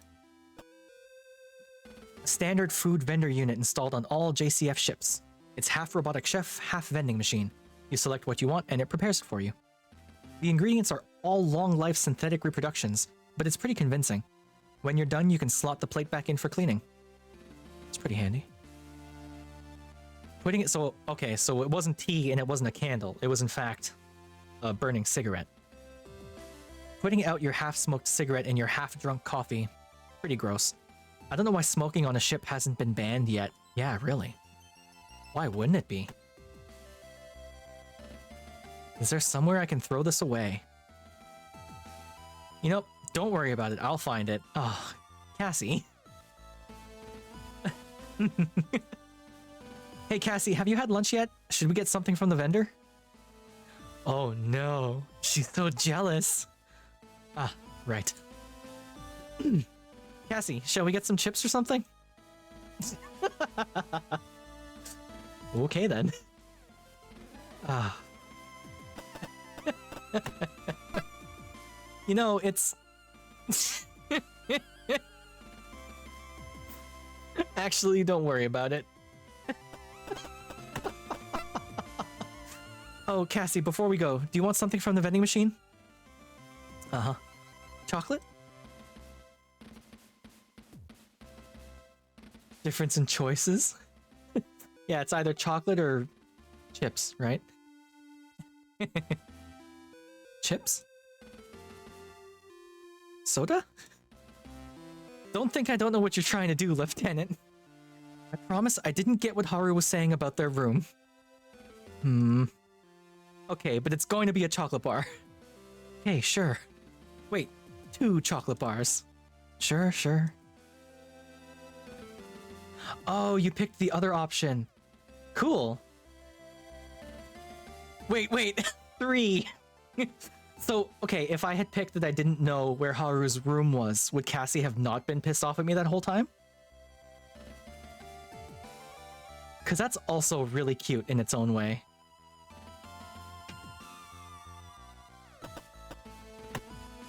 Yeah, oh, that's cool. Love a game with branching dialogue like that. I'm sure Cassie will show me what's down there soon enough. Move on to fire control? Sure, why not? Moving beyond the mess hall and the hangar access, the two of you continue to the furthest end of the four-side thoroughfare. The door at the very end of the corridor is shut, the words fire control painted on it in large stenciled letters. Cassandra swipes her key card through the reader by the door before turning to you. So this is the fire control. The gunner's probably here, but, well, you'll see. That's pretty cryptic. Whoa. This is where I want to be. As you follow Cassandra through the doorway, your eyes take a moment to adjust as the strip lighting that illuminates the rest of the ship is now conspicuously absent. Instead, the entire room is lit by the phosphorescent glow from an alcove full of screens and readouts. Looking at the screens, each one seems to not be showing much more than a few specks on a black background. From experience, though, you know that what you're looking at is a live feed from cameras all over the ship's exterior. In the center of this alcove, facing away from you, is a seat like the ones on the bridge. From this angle, it's impossible to tell if there's anyone in it, but you notice a tinny, rhythmic hiss coming from it. So anyway, all of the ship's weapon systems are controlled from here. These screens give the gunner a panoramic view of... Is the gunner here right now? You look over Cassandra's shoulder at the back of the seat. You swear you see a quick flicker of movement, but you can't be sure it's not just the flash of a readout reflecting off a surface. Oh, Dylan, yeah, he's here. Should we say hello? Well, normally I would, but... Cassandra leans back slowly as if trying to surreptitiously sneak a peek at what's on the other side of the chair without it noticing her. She quickly turns back to you after a moment's pause. He just looks so in the zone, you know? It seems a shame to interrupt him. Interrupt what? Cassandra leans back again and after a moment quietly gestures for you to come take a look. Sat in the chair is a man who looks a little bit older than you. His eyes are closed and his face a picture of absolute serenity. Over his ears are possibly the single largest pair of headphones you've seen in your entire life. I mean, they're just cans. Like, that's not... They're over-ear headphones. It's not the worst I've ever seen. Whoops. Oh no! Can I go back? I went too fast through the text and now I don't know what it said. Damn it. Is this okay? Shouldn't he be a bit more attentive?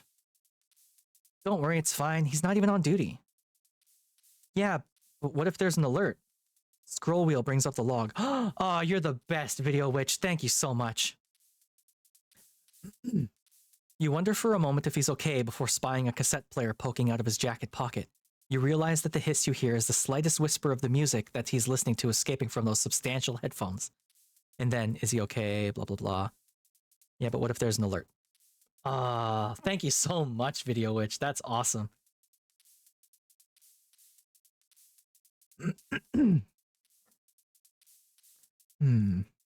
Let's find out. Cassandra moves over to a panel just before the monitor-laden alcove, takes a receiver off the wall, and enters a few numbers into the keypad. Hi, Vanessa? Yeah, it's Cassie. Can we test the alert system and fire control? No, I know it's not scheduled. It's a spot check, yeah. Random testing, you know? Chief's orders. Of course she asked. Why would I be asking for a spot test of the alert and fire control if Chief didn't ask? You're a darling, thanks. Okay, 3, 2, 1. Loud. Yeah. In an instant, you see the figure in the chair bolt upright, yank his headphones off and lay his hands on the fire control systems, his head snapping back and forth as he rapidly surveys the wall of monitors. False alarm? Hey Dylan, don't mind us. Just had to do a spot check on the alarm system. Chief's orders. Oh, hey Quinn, no problem. Who's this? Damn, this guy is cool as ice. This bro is cool as ice. Nothing phases this guy. Damn. Lieutenant Len Coram, ship security.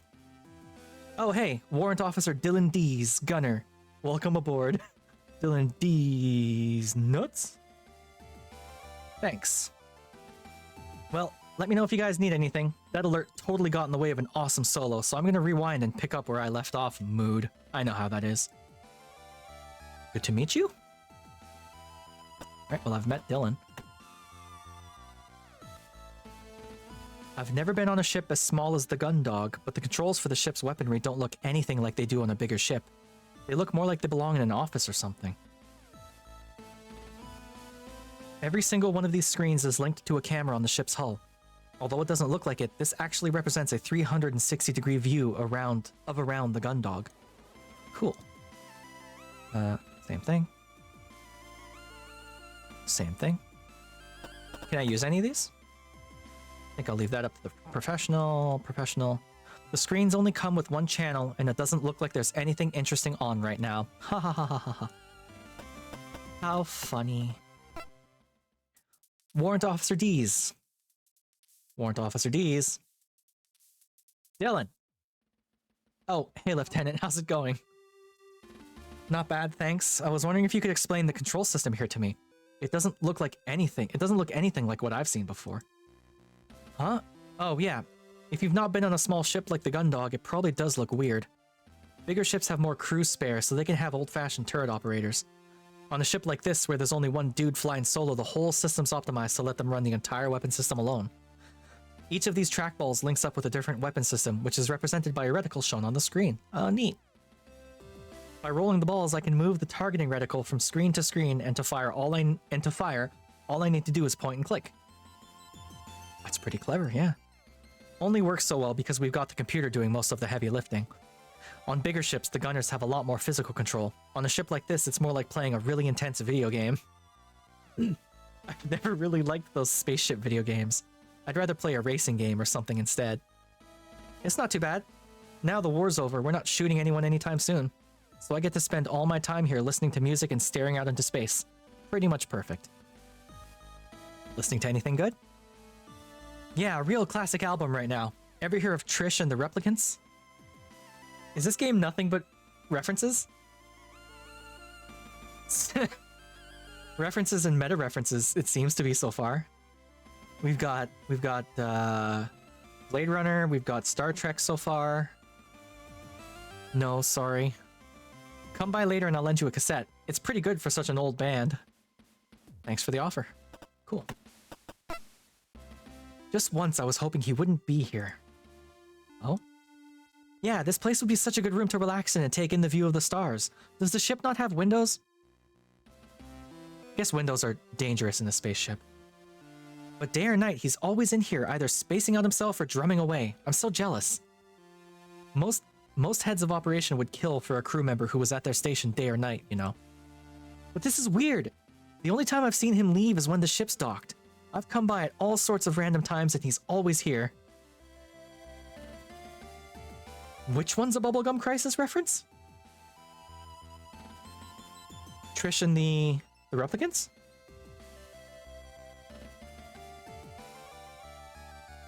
Got me curious now.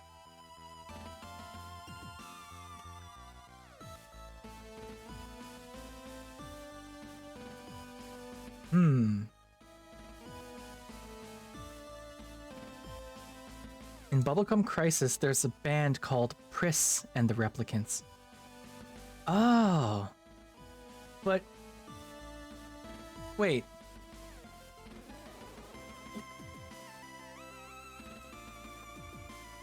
In Blade Runner, one of the replicants that, Harrison Ford, I forget his name, Deckard. One of the replicants that Deckard chases down is Priss. So I guess, yeah, right? So that's a double deep reference. That's kind of fun. That's pretty cool, actually. Well done, them.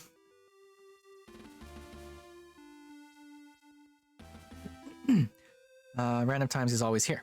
I don't like it. Sure. How much of that is jealousy? No, move. Alright, so we're back out here. We went to the central hub already. We went to... oh, we can just go straight into fire control? Okay. Maybe because it's such a small click over there. We've already been in the central hub. Crew quarters 1. What's more? Hangar, mess hall. Okay. Crew quarters 1? So your quarters are down this way, huh? That's right. Why? I was wondering where you'd be. On the Swift class, there's 2 different quarter sections. One has all the department chiefs, whilst the other has the crew that work within those departments. So you're the only security officer on... since you're the only security officer on board, I was wondering if you'd count as a department head or not. Well, I guess I don't. I'm just slumming it. Oh, that's not... What I meant was that, I'm messing with you. Don't worry about it. The head of security is typically under the captain's instruction anyway, so it makes sense that my quarters are down here, or down this way. Blech. I guess so when you put it like that. So have you met any of your neighbors yet? Well, let's see. Yeah, I mean, we met Rumney, we met Dalton. Kid could probably do with taking a little time to relax every now and again, sure. Dylan's room, can't believe he only uses it when the ship's docked.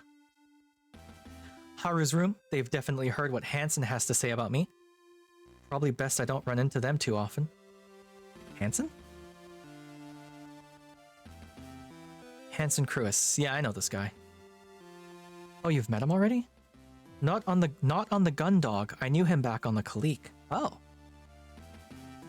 I didn't mean to voice her line just then, but oh. Is he the guy you've told me about? That's right. Not what you'd call my biggest fan. Oh, honey, I'm so sorry. I'm sorry. I added a so in there. Can we make... Not to make Cassie jealous or anything, but... Oh, okay, I still can't go in. I wanted to check out Haru's room. As you step into your quarters, Cassandra follows you in. She stands by the door for a moment, looking around the room before turning to face you. Wow, you really like to keep it tidy, don't you? I've only just got here. There's not a lot of time to make a mess. Are you kidding? I'm pretty sure my bag exploded the moment I stepped into my quarters. Jovian military supplies just aren't what they used to be. Or maybe it was operator error? And what's that supposed to mean, Lieutenant? Nothing. Just considering all the possibilities. Wait, is that... What? Lieutenant Coram, don't tell me that... What is it? Your chair. It's not perfectly aligned with the terminal. Uh-huh. I guess nobody's perfect, huh? I would have made more of an effort if I knew the officer doing spot checks was such a stickler. I suppose I won't have to report you to the captain this time, Lieutenant. Uh-huh. So we've already looked around all of here. Probably get on that soon. Oh. Okay, so yeah.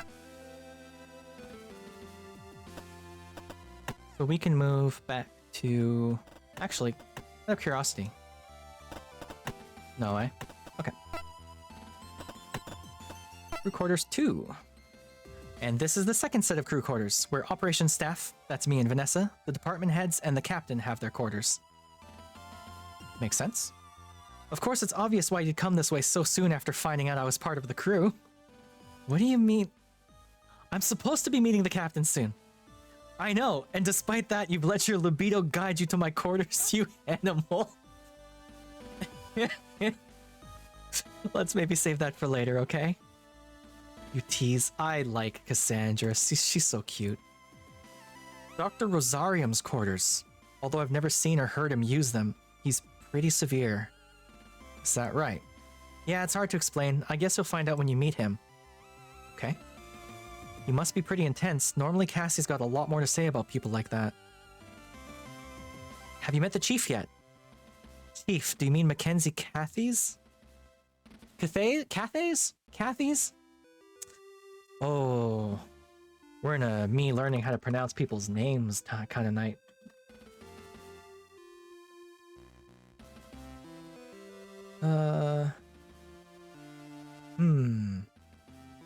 Found a website. Well, that's literally just a robot saying that, so that doesn't help me.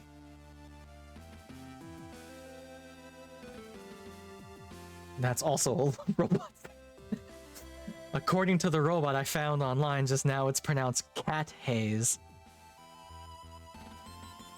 Actually, that might make sense. Mackenzie Cat Haze? Oh no. What do we think, chat? Cathy's? Cat Haze? I think I might say Cat Haze, because that's funny to me. Chief, do you mean Mackenzie Cat Haze? No, I haven't. She's cool, but she can be pretty scary sometimes. Scary? Yeah, she takes the role really seriously, so you don't want to get on the wrong side of her. Hey you, get out of my engine room and back on the bridge where you belong. Stop goofing off and playing around in the hangars low gravity, or I'll open the doors and throw you out into space. Sounds like just about every chief engineer I've ever met. I don't know, she's pretty harsh. One time the junior engineer accidentally left a case full of rounds for an AF unbound, and when the ship took off, they floated everywhere. She made him collect each round and take it back to its storage crate one at a time. I think it took him almost an entire day. Yeah, still sounds like every chief engineer I've ever met. The nameplate reads Cassandra Quinn. I don't really need an explanation on who that room belongs to. This is Vanessa's room. She's great. We work together in operations. Oh, you're friends already? Definitely. She's done so much for me already. She's She's always letting me know that she's covered for me when I'm running late, that she's picked up some of my tasks when I'm running behind. She's a little angel. Cassandra, I've run your diagnostics again. I don't know what I'd do without her. Okay. So now we know how that goes. Can't go into those quite yet. We can go to Cassandra's room, though. Oh, by the way, if you ever want access to my quarters, the passcode for the lock is 0211. It's pretty much the same passcode I use for everything. Her OPSEC sucks. Y'all. 0211, got it. What? That's right, it's our anniversary. Come on, you didn't think I'd forget, did you? Hey, good job! Yes, I got it. Oh, wait. Before you go in, can you give me a few minutes just to tidy the place up? I was almost late for my duty shift this morning, so it's kind of a mess. Let me put some stuff away, okay? Yeah, sure. Keeping herself between you and the entrance to her room, Cassandra opens the door using the control panel to its right. As it opens, she swiftly steps through, and before it's even all the way open, closes it again using the panel on her side of the entrance. The entire time, she obstructs your view of her quarters. Thanks, I won't be long, promise. A few minutes pass, and you continue to stand gingerly outside of Cassie's quarters. You hear the occasional footsteps coming from the four-side thoroughfare, but they all move on to other parts of the ship. Thankfully, no one stops by to ask why security is lurking outside one of the operations officer's quarters. Hey, Cassie? You give the door a gentle knock, leaning against the wall, continuing to remain on lookout for anyone who may have some question about what you're doing out there. How's it going in there? Oh yeah, almost done. Just give me a minute to get this sorted out and... The last pause is followed by a loud bang, and the sound of a small cascade of various objects onto the floor. Okay, maybe a few more minutes. You sigh and step back from the door. If anyone asks, you can always tell them that you're doing spot checks for contraband or something similar. Done. Come in. Good lord, lady. Damn, you live like this? Welcome. Make yourself at... As you step through the doorframe, the toe of your boot catches on a discarded pair of leggings which are held in place by your other foot. As you begin to fall over, you reach out to catch onto something to stop yourself. Oh, I already know where this is going. Hey, I've watched enough anime to know where this is going. Unfortunately, oh, I was wrong. Unfortunately, the chair you reached out for has a uniform thrown over the backrest, which slips as you grab it, bringing both the chair and the assortment of cosmetics on the seat clattering down to the floor with you. Oh no, Len, are you okay? I'm sorry, I thought... Spooky! Oh no, Spooky, are you okay? You just showed up randomly. How's the movie going? You always do clean glasses first and then the rest? And I think you must do it on purpose, right? Because you know I take my glasses off to clean them, and now I'm squinting like an idiot at the screen. Spooky. There's your daily login, congrats. I will do my hydrate and my stretch in a moment, once my glasses are clean. Ah, Sloth, work with me here. Hey Spooky, how you doing? How's the movie going? For everyone who may not be aware, Spooky VT is a friend of mine. And, god damn it, why can't I get my glasses clean? Spooky VT is a friend of mine who adopted me into this wild little group I'm a member of. We are all members of Ghostfish. which is a Discord group full of streamers who try to play games with each other and work with each other and etc, etc, etc. You know the drill. Yeah, Spooky's great. Go give him a follow. Spooky's much more popular and cool than I am. You know what I miss? What do you miss, old Spooky? You know what I miss? What do you miss, old Spooky? The what? The VFC? Anyway, go follow Spooky.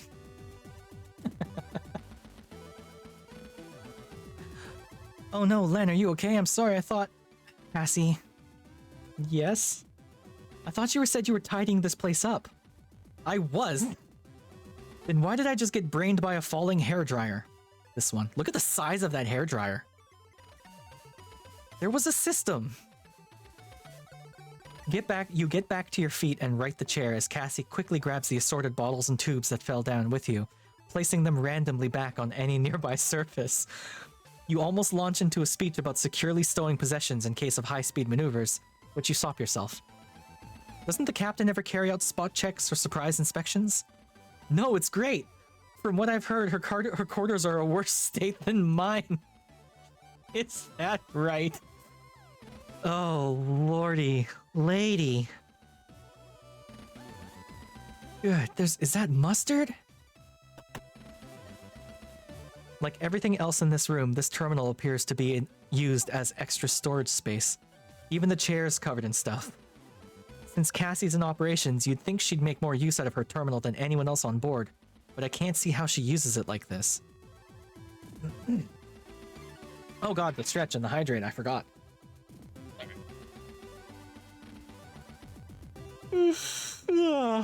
There's one free yawn for you. And I'm constantly hydrating. I need to change my hydrate redeem to something different because I'm never not drinking water when I'm on stream. Cassie's bed. It currently appears to be acting as a makeshift wardrobe. Where does she sleep? Does she move all these clothes before she goes to sleep, or do they act like an extra sheet? How does she even have this much clothing on board anyway? The front panel of the storage unit looks like it's barely managing to stay shut. Could that be what that bang was earlier? Anything else in here I can... don't think there's time for that right now, sure. I don't know how much stuff Cassie stuffed in there, but I think if I open it, it may never close again. With all this stuff on top, it'd be easier just to use my own terminal. Okay, let's get out of here. Cassie, good lord. Captain's quarters. The captain's quarters sits at the end of the corridor, differentiated from the other doors in the corridor by the small insignia that sits above the nameplate. I missed a thing? I'll go back. Like the others in the corridor, it displays the occupant's name, in this case, Captain Maris Bartermuse. Even in your role as security officer, there are a few rooms on the ship that you don't have access to. The captain's quarters is one of them. There's nothing for you here right now, so you turn back. Okay. Let's, The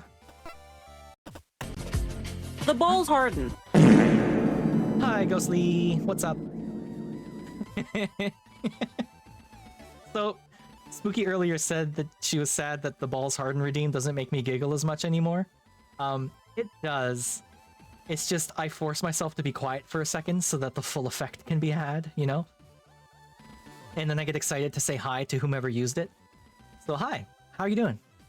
Hopefully your on-call garbage isn't on you right now. Welcome to a wonderfully retro-styled game. I've been told by one of my lovely viewers that I missed something in this room. Here's the bed. Oh, the pictures. Hoping for another 0 on-call week. Yeah, that'd be really nice. Are those printed photographs? Oh, also, everyone, Ghostly Inaudible is the person who basically runs Ghostfish. We all love Ghostly. Go give Ghostly a follow as well. You're not a person, you're a ghost. I want some more soup. Can I get some of that? Can I get some porridge, mister? I need some of your Are those printed photographs? Aren't those cool? They're from our first date at the Europa amusement park. I took my Pixie Cam straight to a specialist printer's the next day and got copies made. This is a long clip. Please, sir. It's the same clip from yesterday. Right, you don't have that many clips, eh? We need to clip more of your stuff. I even wrote the date on the back so I'd never forget our anniversary. God. This hair. Wait, is that me?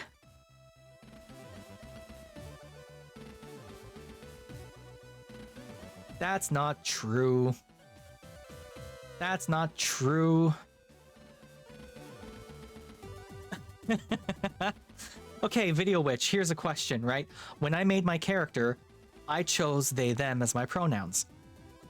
I'm assuming that that changes how my character looks in the art? Am I wrong?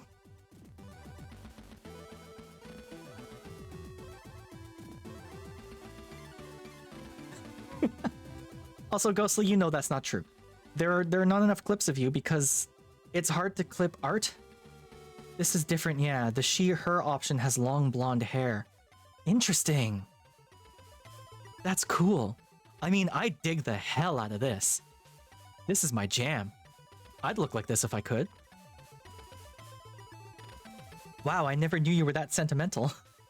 I knew I was onto a good thing when you held my hair back so I could barf mid-roller coaster ride. You don't meet many people that consider it when you're dating within the forces, let me tell you. Yeah, now I think about it, that wasn't the most romantic date I've ever been on. Ugh. You still called me back up for a second date, though. I guess I must have been pretty desperate. Hey. Joking, joking. Oh. Ghostly, I'm completely in love with this character. That's called copy-paste. I mean, in some senses, sure, I guess. Okay, I think I got everything now, right? Did that. Yeah. Next time I'll keep my wits about me for any inadvertent booby traps before I come in. Oh, move. Eat them? Eat my girlfriend? I couldn't do that. That would be rude and also cannibalism. Okay. We've got ads coming up in about 10 seconds. So we're going to take a real quick little break. And I will see you back soon. Don't go anywhere. Unless you don't like what you're watching. Then I guess do go somewhere else because your life is short and you should have fun. I'll be back. Oh yeah, I see him. Oh, that's way too short. Hold up. No. Yeah, I just see him. We're not doing that. Hang on. I've got a rangefinder.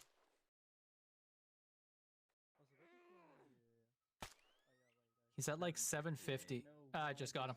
Beautiful. Nice. There's another one laying down 260 at 566. I see him. Yeah, go. Dropped. Gorgeous. One shot.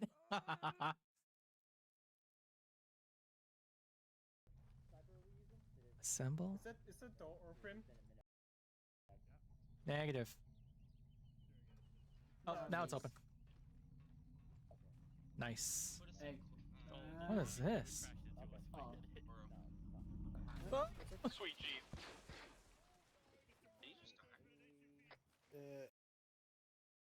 You can have all three things happening at once. Oh my god. Oh, I got plinked. It's so overwhelming. Yeah, I don't know how I was alive.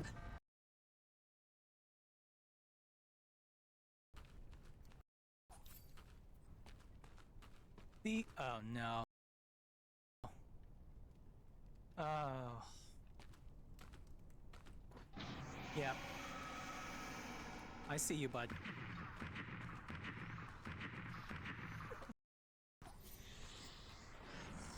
Not a fan. Oh.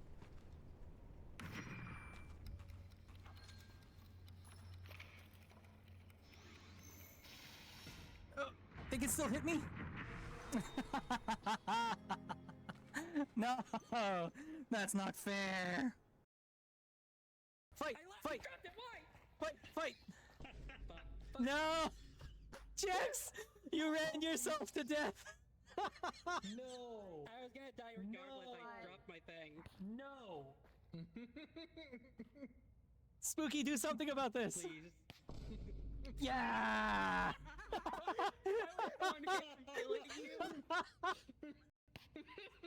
Oh my god. Why did I drop my screwdriver? Can I do my own head? Oh, there we go. Just jam it into my eye socket. It's fine. Do my groin. It's empty. And leg. Let's double fist it. Do it in my crotch. Arm. House right over there. So we'll go over there. We'll shoot whatever moves. Crackers. And I'm hungry. Nom nom nom nom nom nom nom.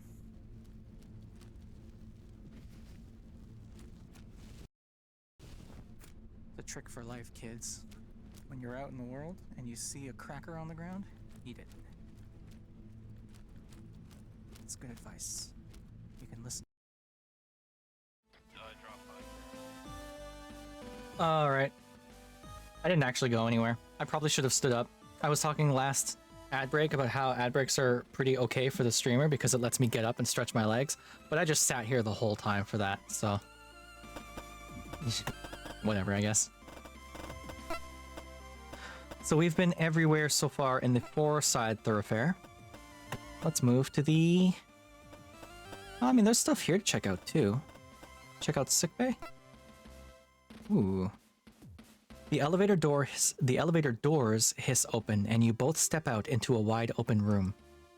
You're immediately struck by the glare of the high-powered lights that are set into the ceiling, and just as you regain your vision, the powerful aroma of clinical disinfectant burns at your nostrils. I'm realizing now, if I put a 5-minute timer on my screen, and I don't abide by that 5-minute timer, if my viewers expect 5 minutes, and then come back to me having just ignored it, is that bad? Am I letting people down? I suppose it's only a couple minutes difference, but still, right? It's not very friendly. If I ever get yelled at about it, I guess I'll change my behavior. You're immediately struck by the glare of the high-powered lights that are set into the ceiling and blah blah blah. I already read this. People are not real and therefore cannot be let down. That doesn't sound very logical to me, Ghostly Inaudible. If that even is your real name. Looking around, you see the standard features of a sickbed. A set of beds that extrude from the wall on one side and a large gallery window set into the wall on the other, indicating the presence of a surgery wing. The walls are lined with cupboards and cabinets containing medical supplies, and various devices sit on countertops. Name one time you've been logical. Bringing me into Ghostfish was very logical because it was a cool move. Good job. Oh, I got you with that one, didn't I? I got you with that one, didn't I? What are you gonna do now?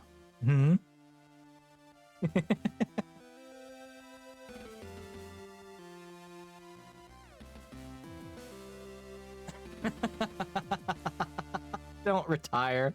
No, you can't graduate. We have more games to play together. More fun collabs and whatnot. No, don't leave. You're not allowed to leave. I'll fight you. I'll fight you in repo.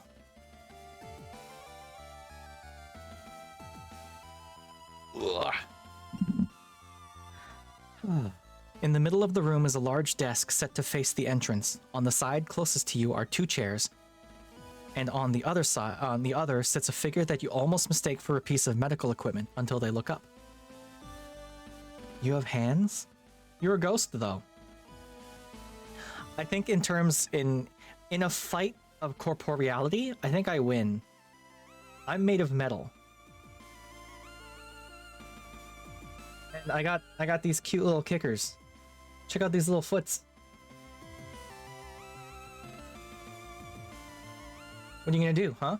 You can't trip me up because I don't have feet. Oh, you can't die, that's right. I mean, technically neither can I. Just download myself into a new body. You can't unplug me, that's rude. Inaudible. Why would you do that?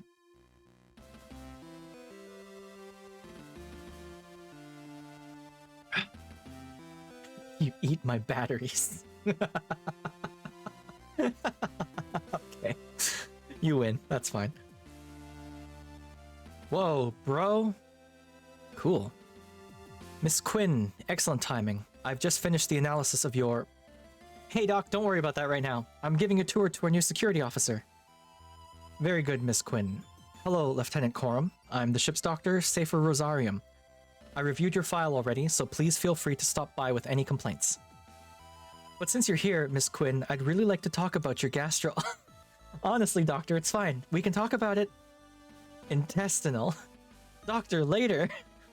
Distress. This guy has no chill. Or this person has no chill. They're looking pretty androgynous to me. Okay, Doctor, a moment, please. Honey, if you could just give me a few minutes with the doctor? Yeah, no problem. Cassandra grabs the doctor by his sleeve, and drags him over to the surgery wing, yanking him through behind the door. Or yanking him through behind her. Where did I get door from? Once the door closes, you can't hear them, but you can still see the two through the gallery window. You decide to turn your attention away and examine a nearby poster on space illnesses. Waiting. Yes, thank you, Doctor, I understand. So that includes any synthetic meats or carbohydrates. Understood. But as I've explained, I've got a full supply of NutriShake powders that should serve as a balanced replacement for the meals from the food vendor, and should alleviate your... Doctor! Ghostly, look how cute she is, right? Her name is Cassandra, and we're in love with her. The arm? Oh, I like this guy. Tummy troubles. Tummy troubles. This tour is moving on.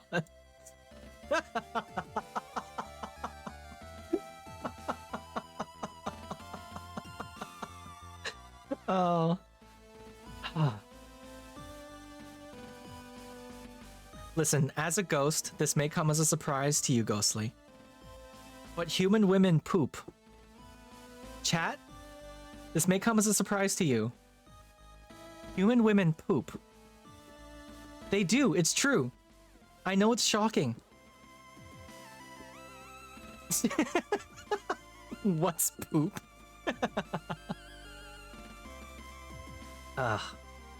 Ask your parents.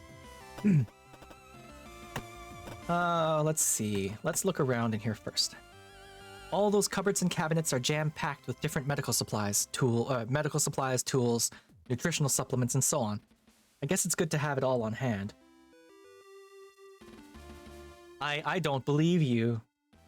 I believe that you steal other people's, This is getting gross. Something in my brain just clicked and I realized I wasn't enjoying this conversation anymore. So... Sorry there, Ghostly. I'm not going to engage with this anymore. You steal people's bones. That's what it is. I was getting mixed up. My apologies. Those beds are for patients who need to stay in sick bay for whatever reason. All the monitors behind them are to display patients' vital statistics. It's rare you'll see one used. Okay, good to know. That portion of the sickbay is separated off from surgical procedures, for surgical procedures. It has its own separate environmental controls and is completely sealed from the rest of the ship when in use. That's good. It also contains robotic assistant units. It's state-of-the-art, but you'd still never want to end up in there. I guess that's everything, huh? Can I use anything? Well, it's time for me to go through the medical supplies. Don't need to relax. Leave that to the professional. Okie dokie. So, I swear. Not one for patient-doctor confidentiality. That man is like a laser beam. He gets straight to whatever task is in front of him with no time for things like common courtesy, bedside manner, or privacy. Yeah, I got that impression. The worst part is that after all of that, he tells me I'm allergic to the synthetic elements they use in the mess hall's food vendor. Can you believe I'm on a NutriShake diet between now and when we return to port?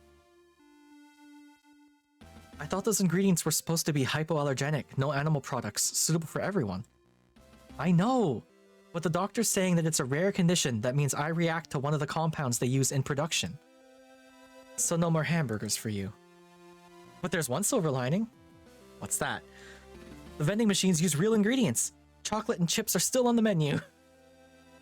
An important part of any diet. Sure. Ah, Lieutenant, are you feeling unwell? No, I'm feeling fine. Have you come to pick up any medication? No, I'm totally alright, thanks. Have you come in for a precautionary checkup? No, nothing like that. Then are you here to ask about my mechanical elements? What? No, of course not. Oh.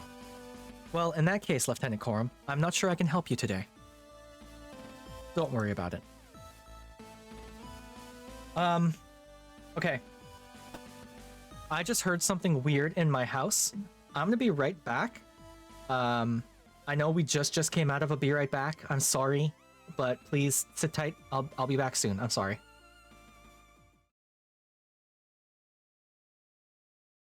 I expect that from Kessel. The contacts at the top of the volcano are actually from the radio tower on the south of the crater.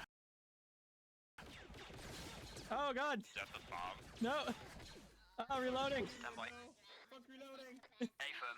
There's a garrison walking such thing.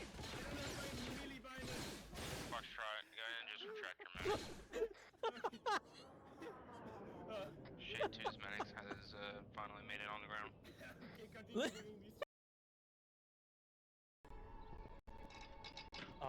Love a game that rewards you for doing stuff. Oh shit.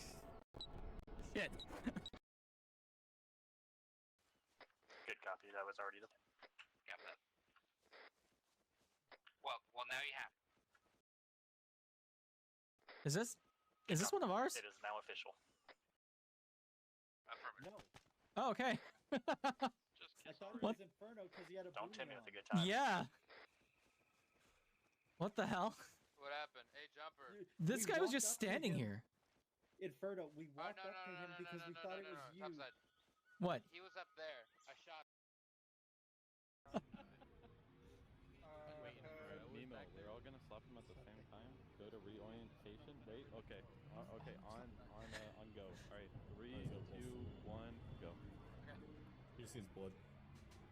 Did you all just smack him? Just smack the shit out of him.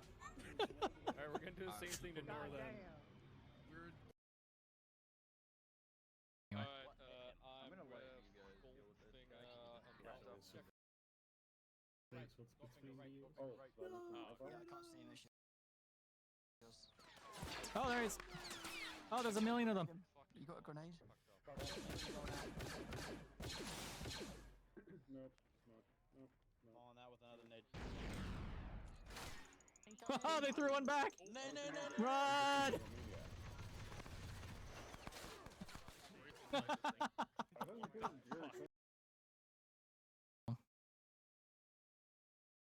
X3 nuzzles pounces on you. Ooh, you so warm. And a street food vendor. Some people. Memphis is busy, his broad face uplit by the makeshift gas burner in front of him. You hunger. Okay, go get some food, Aza. No problem. June 2, okie doke. Smash! Oh no!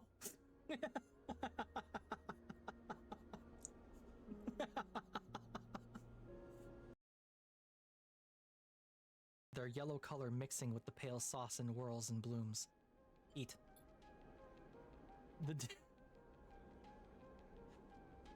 Okay.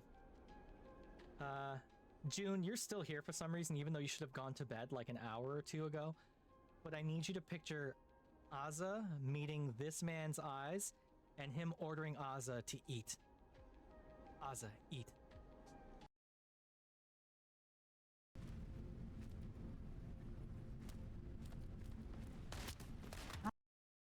Hi, yeah, buddy.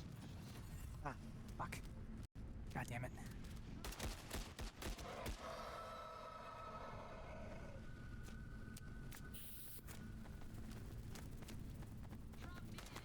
Whoa.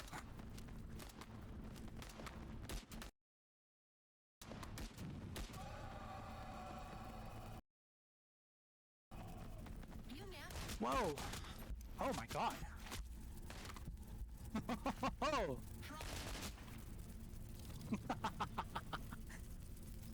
Well, look at them all! I guess there was one behind me with a shotgun? Good lord. Okay. So, here's how it's gonna go.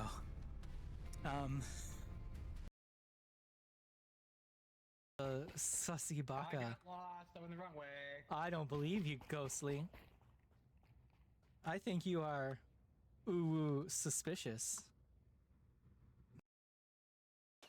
Oh yeah, I see him. Oh, that's way too short. Hold up. No.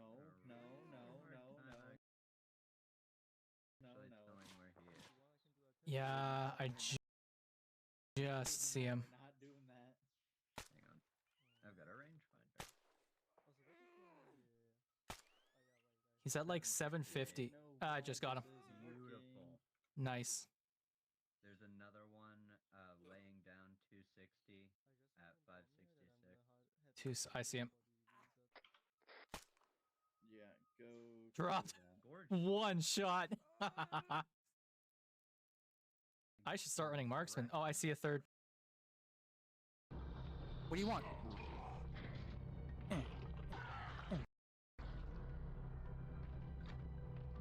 Give me your head.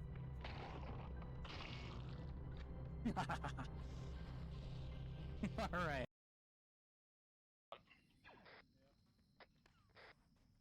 Striker 4 shaded. Go for Spectre 4. What's your status? Be advised, it looked like the area around the objective just got like mortared, but myself and Mystic are currently getting the data. Alright, cool then. Do you have anybody else on contact? We're being injured at the moment. This is why I'm in an indirect fire mission group. Fox 3 effect. Yep. I mean, we're all like still in pretty much in the pit. I'm Mystic still 2-2 shaded. walking on board. Apologies, Revenant 2-2 Are you? shaded. Yeah, you gave me 1,000 What's your current meters, position? 1,000 meters back there. We are currently positioned Hmm. almost on top of the downed LAAT. Yeah, we it's are, spooky if you're down around. Remember how I mentioned yesterday I don't I don't play shooters very often? That's the reason. Okay, we're back. The weird noise was, of course, my cats. They were getting up to no good. I won't get into too much detail of what they were getting up to, but they were getting up to no good. So, we're fine. We're back. Let's keep this going. What time is it? It is 8:30. I've already spoken to everyone, I've already looked at everything, I've already tried to use everything, so I guess we just leave. So that was sickbay. We've been through the Foreside Thoroughfare. We haven't gone to the aft thoroughfare or the airlock yet. Let's check the airlock. And this is the main airlock. It's the main way to get on and off the ship when it's docked. Shh, the suits. Thanks, but I've already been here. Oh, really? When? Cassie. Actually, I think I'm confusing it with somewhere else. What else can you tell me? Well, it's got one of the best views on the ship for one thing. You look around, but can't see any windows. You wouldn't expect to on a military vessel where an You wouldn't expect to on a military vessel where an inclusion like that could compromise the structure. Here? Really? Yeah, really, check it out. Cassandra strides over to the terminal set into the wall next to the airlock hatch and quickly begins typing commands into it. You hear a sequence of beeps and she stands back, gesturing proudly to the screen. I thought she was gonna open the door. Yeah. Space skinny. Yeah. I thought she was gonna open the door. Not too bad, huh? You look at the screen, but all you can see is a dark display with a few errant pixels suspended on it. Is that working? Of course it's working, look! Aww. Oh, the scan lines. You stare a little harder at the screen, and although it takes you a moment, you eventually realize that's an external feed. That's right. Normally you can only see out of the gun dog from either the bridge or the hangar. What? The ship's covered in small cameras for combat situations. You can access the feeds from the terminals around the ship. That's actually pretty cool. But isn't the view from the bridge or the hangar better? You know, because you're actually looking out? Well, maybe. But there's always someone else around. You never get the view to yourself. No one ever comes here, and it's so quiet. It's almost like you're out there. I guess I can see what you mean. It's pretty quiet out this way, and with a fancy screen like that, it's basically the real view. I knew you'd understand. I'll add the command to your terminal access. That way you can come out here and see the stars whenever you want. Thanks. That's pretty cool. These spacesuits are for emergencies only. Every crew member has an assigned suit that's stored near their main station. These suits here are in case of evacuation when those stations are inaccessible. Makes sense? Oh boy. Aside from the fact it controls the airlock, it's a terminal like any other. Although with the silence, I suppose this one's good for getting a relaxing view of the stars. Underneath that panel is the manual control for the external airlock hatch, just in case of mechanical or power failure. I've had to open one as part of a drill before, and it's not easy. Suppose it wouldn't be.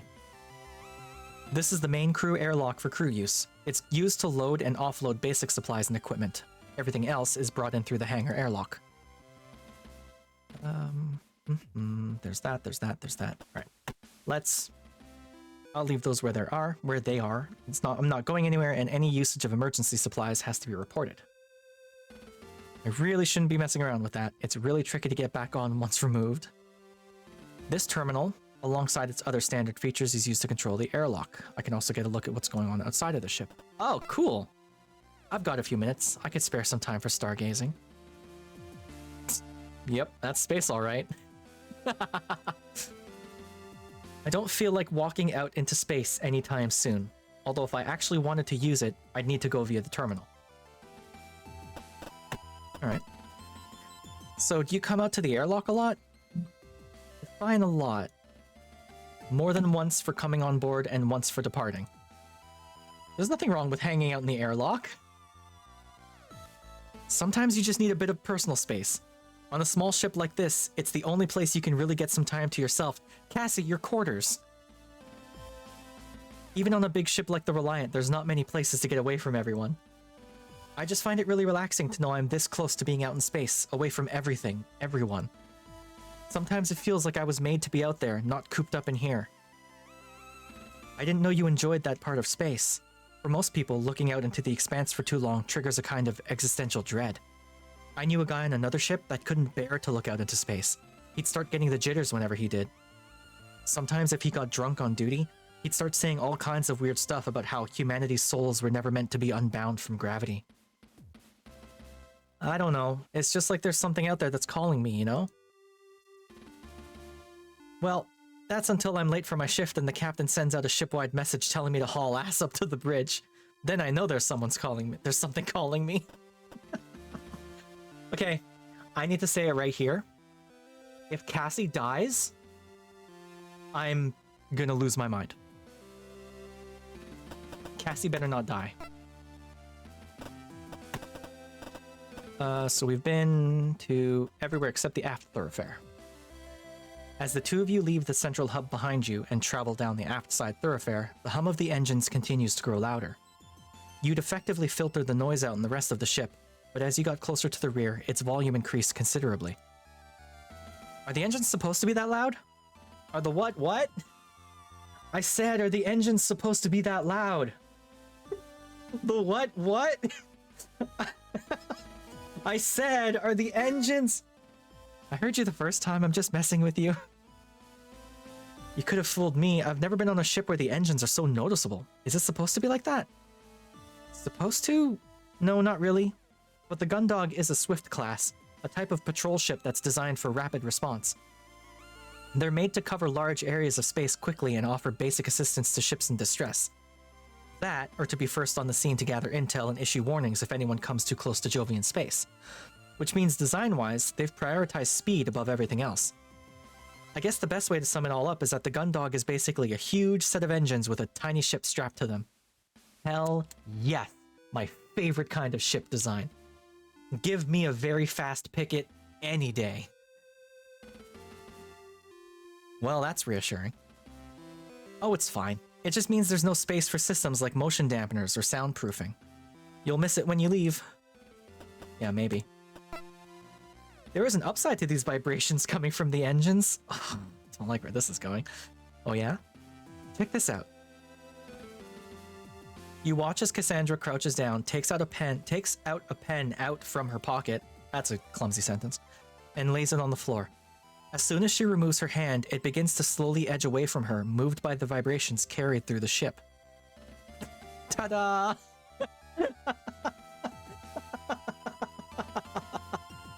That's great. I know, right? Back on the Reliant, we used to go to the engine rooms and race stationary on the gangways near the engines. I had a red pen that moved 3 times faster than anything else. 3 times faster, huh? You know it. I can't believe I lost it, though. Oh, hey, what have you got in your pockets? My keycard and a pack of gum. Why? The race is on. First from this panel to that panel. The loser buys us something from the vending machines. Keycard.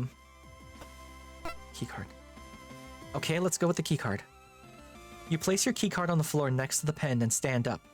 A tense 30 seconds follows as the 2 objects slowly jitter their way along the floor, almost neck and neck the entire way.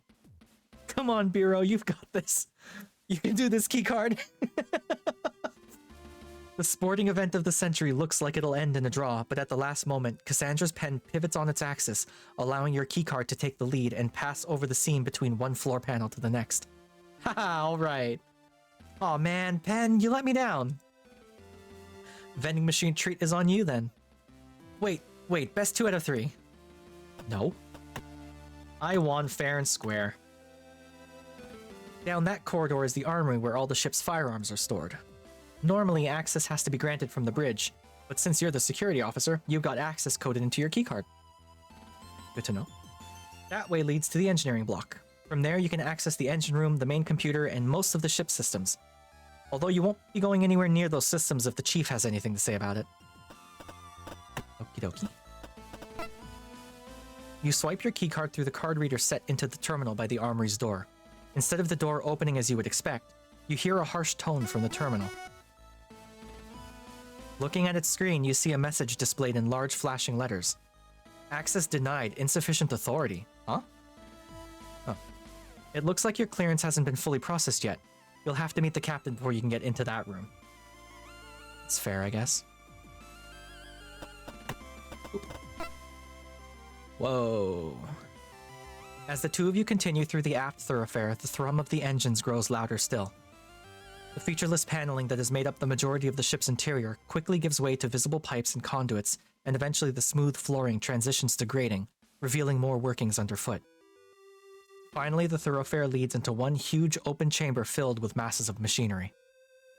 Terminal panels set into the side of various apparatus cycle through different readings, the light from the screens reflected off ducts and valves. All this equipment is separated by a grid of catwalks and access ladders. Wow, that's a lot of stuff. A lot of stuff is right. This is central engineering. Pretty much every system aside from the engines themselves and the central computer can be found in this room. All in one place? Isn't that a little risky? Well, a Swift-class ship relies on an absolutely minimal crew. The Gundog only has 2 engineers. I think they figured it'd be easier on them if everything that was important was kept in one place. That way they don't have to run from one end of the ship to another to get all their repairs done if something goes wrong. Huh. You certainly know a lot about ship engineering. What can I say? I'm a pretty talented individual. Oh yeah? Whilst we're here, you can share some of that knowledge. What's that over there? That's the Phalenic conversion unit. And what's that? Oh, that's the omnifaceted Wayne shaft. What about that? That's the turbo encabulator. I know that reference. The Rockwell turbo encabulator. God, I love that video.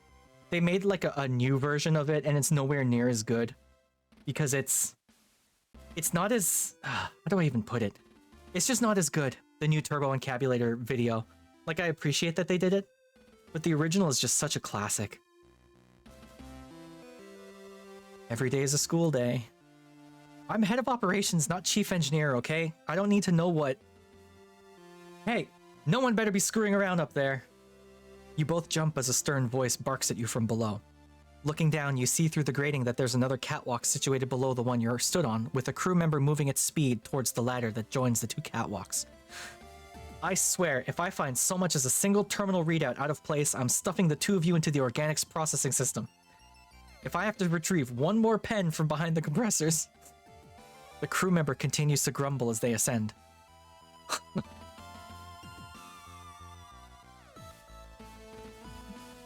Quinn, you better not be here to tell me that your favorite pen has somehow fallen into the system block again. Where's June when you need her, right? No, Chief, got it right here. Damn straight you do.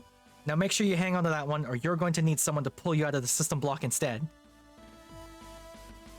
And who's this? Our wayward security officer? You got a name there? You quickly throw a sharp salute at the woman in front of you without even checking her rank first. Not only does she loom over you physically, but you quickly pick up on a force of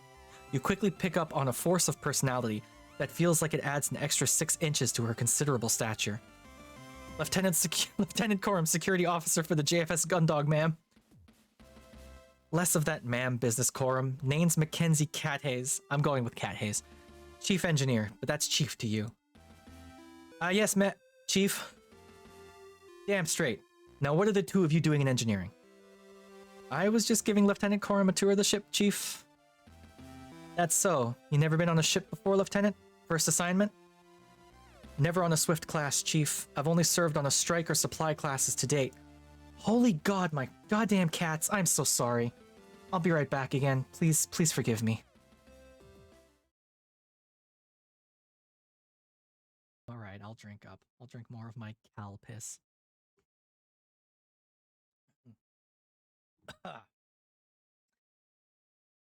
Okay.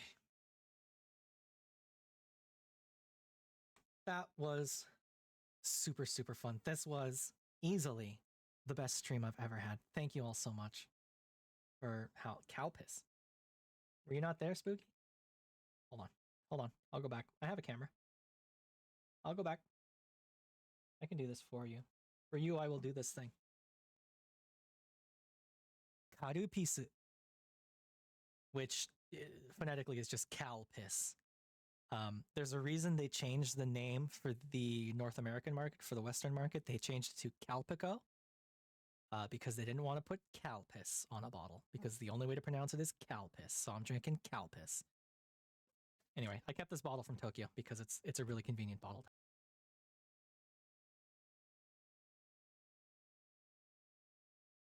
Well, he doesn't have eyes on me, so...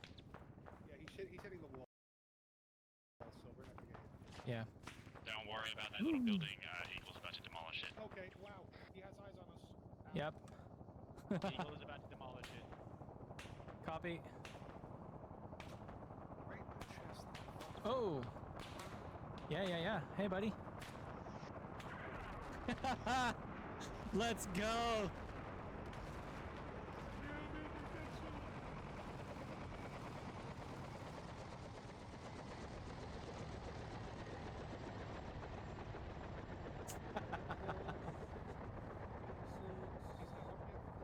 Look at that. Is this gonna work?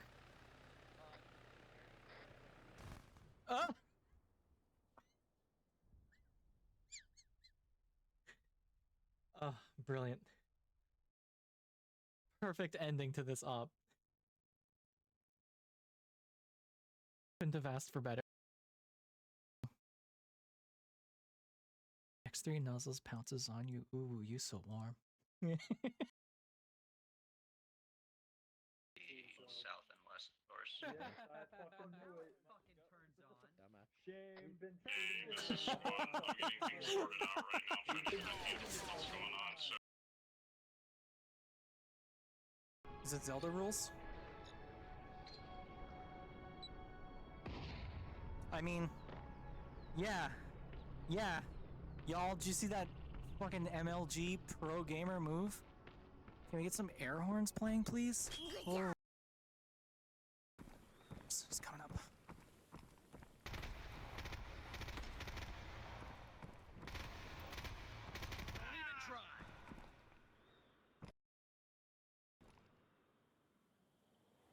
Okay. So far, so good.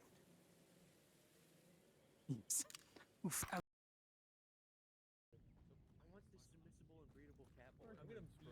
Excuse me? Fucking what? I can't see anything. Let me move to your other side. Hold on. Stop swinging around.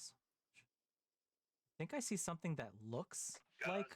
Hey, just shoot it with what you think it looks like. Can I get a range on that? It's 200? 107. 107.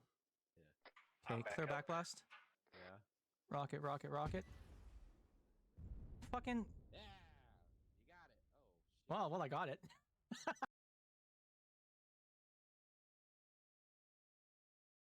Oh, there we go. Ads are over. Hey, topside. Yo. For later Yo. intents and purposes, would you be interested in going TL? For like this op?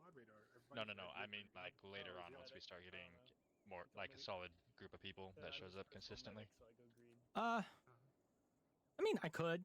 I don't know that I'd be a good TL, to be honest. I mean, that's what practice is for. I know. Bro, I tend to be a better second, but You're actually probably a really good TL.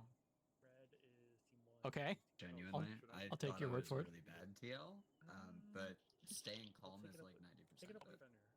Okay.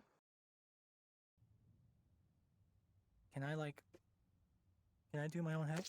Oh, there we go. Just jam it into my eye socket. It's fine. Do my groin. It's empty. And my leg. Let's double fist it.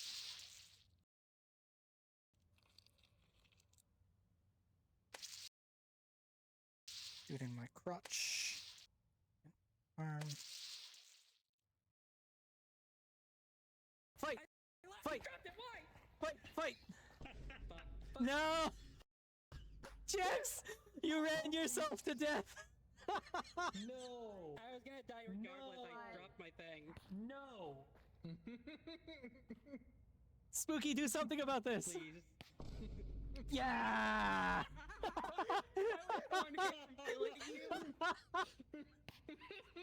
Oh my god. Why'd I drop my screwdriver? This kills the chat? Okay, dude. What the fuck? Okay. Okay, topsides. There was 99, Apple, X, Spell, Blackout, Blitz, Bly, Boyle, Boost, Boss, Broadside, Buzz, Cameron, Charger, Chopper, Cody, Cold, Comet, Contrail, Crasher, Crosshair, Chris, Cut Lockwane, Cut Up, Draw, Drop Bait, what the fuck? Echo, Danelle, Dogma. 821. You're short. Hey, miss. 821. Bruh, L. Whoa! Whoa! Whoa, hit the deck! Lamau L?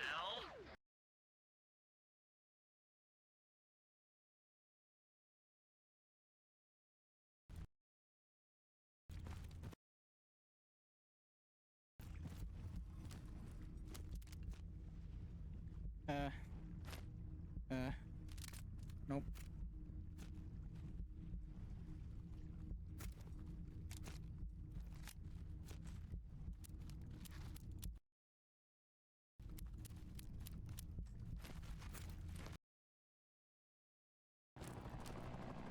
helicopter. What is that?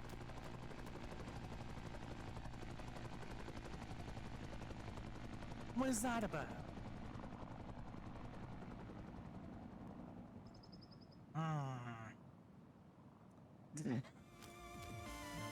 Ay, ay, ay. God damn. So, have a quick chat for a second. My cats, both of my cats are indoor cats. I don't let them out. The oldest one used to be an outdoor cat. She hates going outside now. We got her from a rescue. She's an absolute sweetheart. She's big and fat now. Like she's really chilled out. But she used to be an outdoor cat, and she just doesn't want to be anymore. And my youngest cat has never been an outdoor cat. We got her as a kitten. We've always kept her inside. The youngest one likes to go on walks, but we bring her out on like a harness and leash, right? The neighborhood, however, has a lot of cats in it. And there's one new cat that has been coming around lately. It's this massive orange tabby. And it wants to pick a fight with my cats so badly. So like, my oldest cat is growling and yowling at the door, and her tail's all poofed out like full size, and she's swatting at the door, and this other cat is swatting. And I'm trying to give my cats a gun. So I have to go up there and kind of break it up, right? The problem is when they get really excited, my two cats kind of accidentally attack each other. They just get caught up in the moment, right? So I'm trying to keep the two of them separated while also shooing this other cat away because it just would not leave. So we keep little spray bottles, like water bottles, around the house because my youngest cat is a little shithead, and sometimes a spray bottle is the only thing that'll make her stop being a shithead. So I went and grabbed one of those. Had to bundle my two cats away in different rooms because otherwise they would start fighting again. I've got a couple of fresh new scratches to show for that. And then go up to this huge orange tabby and try to scare it away from the house with loud noises in the spray bottle. It ran away in the end. It hasn't come back. But, yeah, had to spend some time calming my cats down. Ugh. Cats. I love them to death, but they're both dumb as hell. Anyway, back to this. Let's see what happened. Never on a Swift class chief. I've only served on strike or supply classes to date. That's so. Which strike vessels? The JFS Victory and JFS Thunderbolt, chief. Victory and Thunderbolt, huh? Don't think either of those two are less than 3 years old, so probably wouldn't have seen what the new streamlined distribution system. I wonder if you would have seen the power coils, though. I think the Victory was part of that production. I like the chief, by the way. I'm very much into Freckles. And she could pick me up and throw me across the room without a moment's thought. So, like... yeah. I'm curious, what does she look like in Dojin mode? Let's save. I should have been checking what all these people looked like in Dojin mode. Ah, she's cute here, too!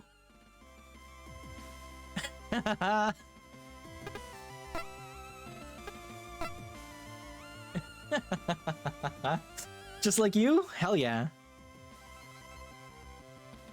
You and Cassandra exchange a quick, nervous glance as the chief, who'd previously seemed like she was about to physically throw both of you out of engineering, suddenly begins a conversation with herself. You continue to stand to a nervous attention as she ruminates about ship components. Chief, is there anything I can help you with about those ships? Oh, huh? Lieutenants! Didn't realize you were still here. No, you're off the hook, Corum. This glower. I'm so sad I've been streaming these at this time of night in Audible, because June can't be here for it. And I know that June would be here for this.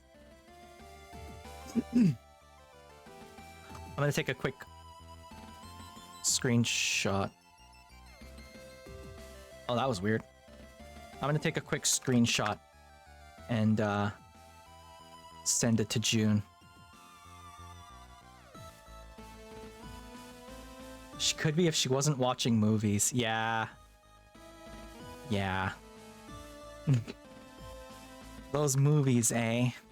I mean, I kind of also wanted to watch the movie, but... debut week. I gotta stick to my schedule. And I know I made the schedule after I knew when the movie would air, but debut week.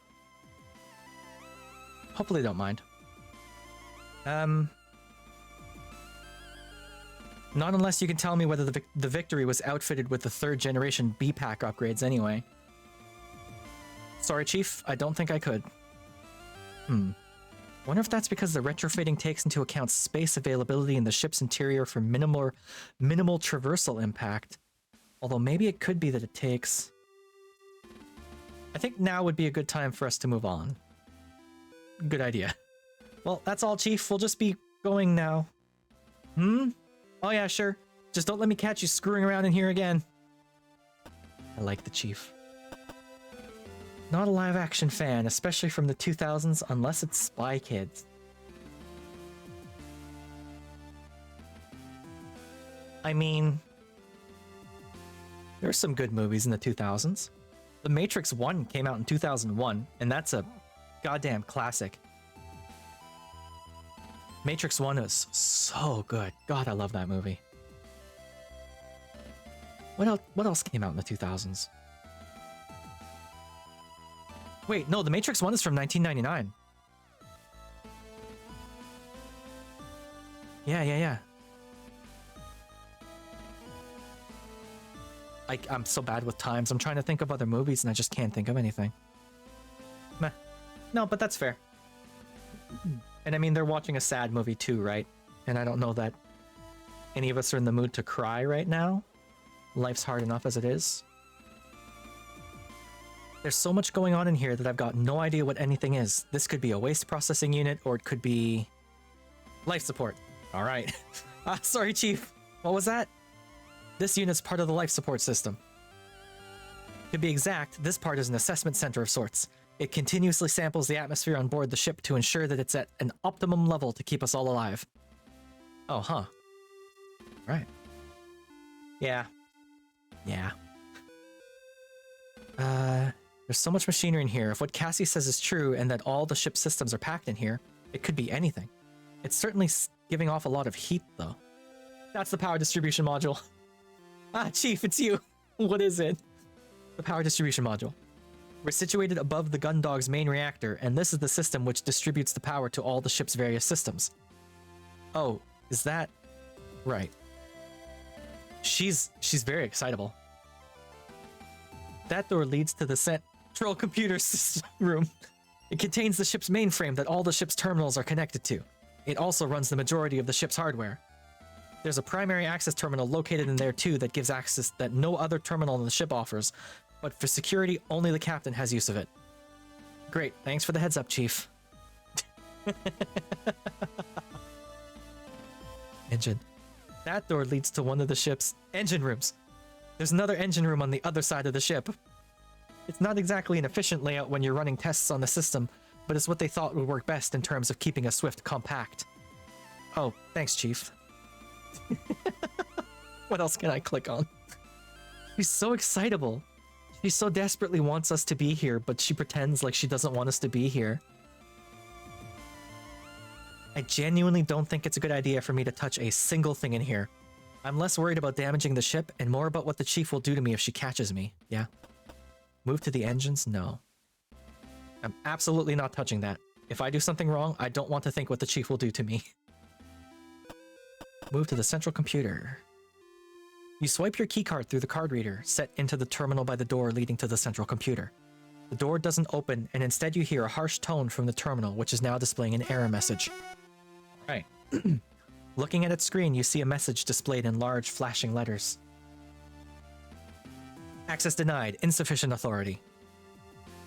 Oh, even with your security clearance, you won't be able to go into the main computer room. Because the staff is so small, the ship's computer handles a lot of tasks that would normally be done by the crew. It controls a lot of really sensitive functions, so only the captain and the operations team are allowed access. Oh, I don't think any of the ships I've been on have had a computer system like this. The bigger ships usually have their computing distributed amongst multiple systems across the ship. But because they've also got larger crews, there's more that the people on board are responsible for. I think that because the Swift class is so small and there's such a limited crew, they need to assign more functionality to the computer. Because of that, it's a lot more vital that no one screws around with it. I see. You said that operations have access. Can we take a look using your authority? Well, since the whole reason I'm here is that I didn't exactly take my responsibilities with the Reliance computer systems seriously, the captains told me not to mess around with it. Ah. But it's not that interesting anyway. Sure. No. Use. Yes. The two of you watch from around a corner as Chief Cathays, continuing to mutter to herself, paces back and forth checking terminal readouts and various displays. Eventually she heads down the ladder that she'd climbed to confront you. Now out of sight, Cassandra darts towards the engine room, gesturing you over. Checking over your shoulder in case the chief has reappeared, you make your way to her, just in time for the doorway to the engine room to open and Cassandra to disappear inside before you can raise an objection. Well, it's gotta be better than staying here with the chief. Whoa, cool. Why are they all counter-rotating? The room you find yourself in is a similar size to the area you just left, but whilst that was crammed full of a huge range of machinery, this room is almost entirely filled by one colossal cylindrical device. The pulse of the engine is now a tangible sensation as the vibrations it emits shakes your whole body. So this is the main engine. Well, one of them anyway. Like Chief said, the ship's outfitted with 2 of these. I see what you meant now when you said the Gundog's a huge set of engines with a ship strapped to them. Strapped to them. This thing's massive. I know. I look at it and I feel like you could probably fit the rest of the ship in this room if the engine weren't there. That's because it's impossible to get the Higgs field distortion drive any smaller. Ah, Chief! Chief, I know you said, that... So these engines are actually combination nuclear pulse engines built around a Higgs field distortion drive. Which, if the HFDD wasn't here, then this engine could be about 10 times smaller than it is. Although I hear they've managed to improve the efficiency of newer NPEs, so it's possible that the space saving could be more like 11 times smaller. Can either of you tell me how a HFDD works? HFDD? Higgs field distortion drive. What are they teaching you at the Academy? It's the drive that allows ships to move far beyond speeds allowed by conventional engines, although it's nowhere near faster than light. It's what lets us get around the solar system without needing to worry about whether we'll live long enough to see the end of the journey. Anyway, everyone knows about the existence of the Higgs field. It's what allows interaction with the Higgs boson that gives particles their mass. Oh, right, So what the drive does is warp the field relative to the ship and those on board. By doing this, it displaces the mass to a different area of space, but within the same relative. I like her too. As the chief continues on with her explanation, you glance at Cassandra and see a thinly veiled look of terror on her face. You can't blame her, as you feel much the same way caught in this impromptu lecture. Then, because the particles retain their relationship with each other, the general perception is that things are the same as normal. However, from an exterior perspective, the lecture drags on and you quickly lose track of the chief's explanation. Although you recognize the words she's saying, you can no longer make sense of the context, and they come to seem like a meaningless string of sounds. I know who she reminds me of! The chief in, the Vietnam Gundam. 8th MS team. She reminds me of the chief from 8th MS team. That was a good Gundam. I liked 8th MS team. That was a good one.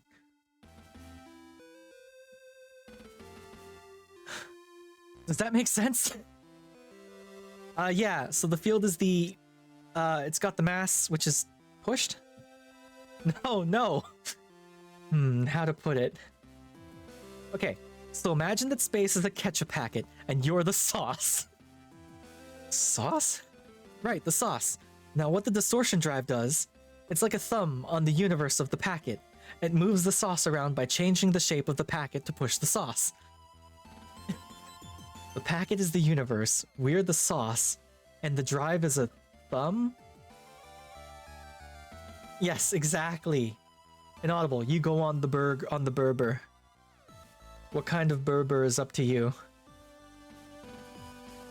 You've got it!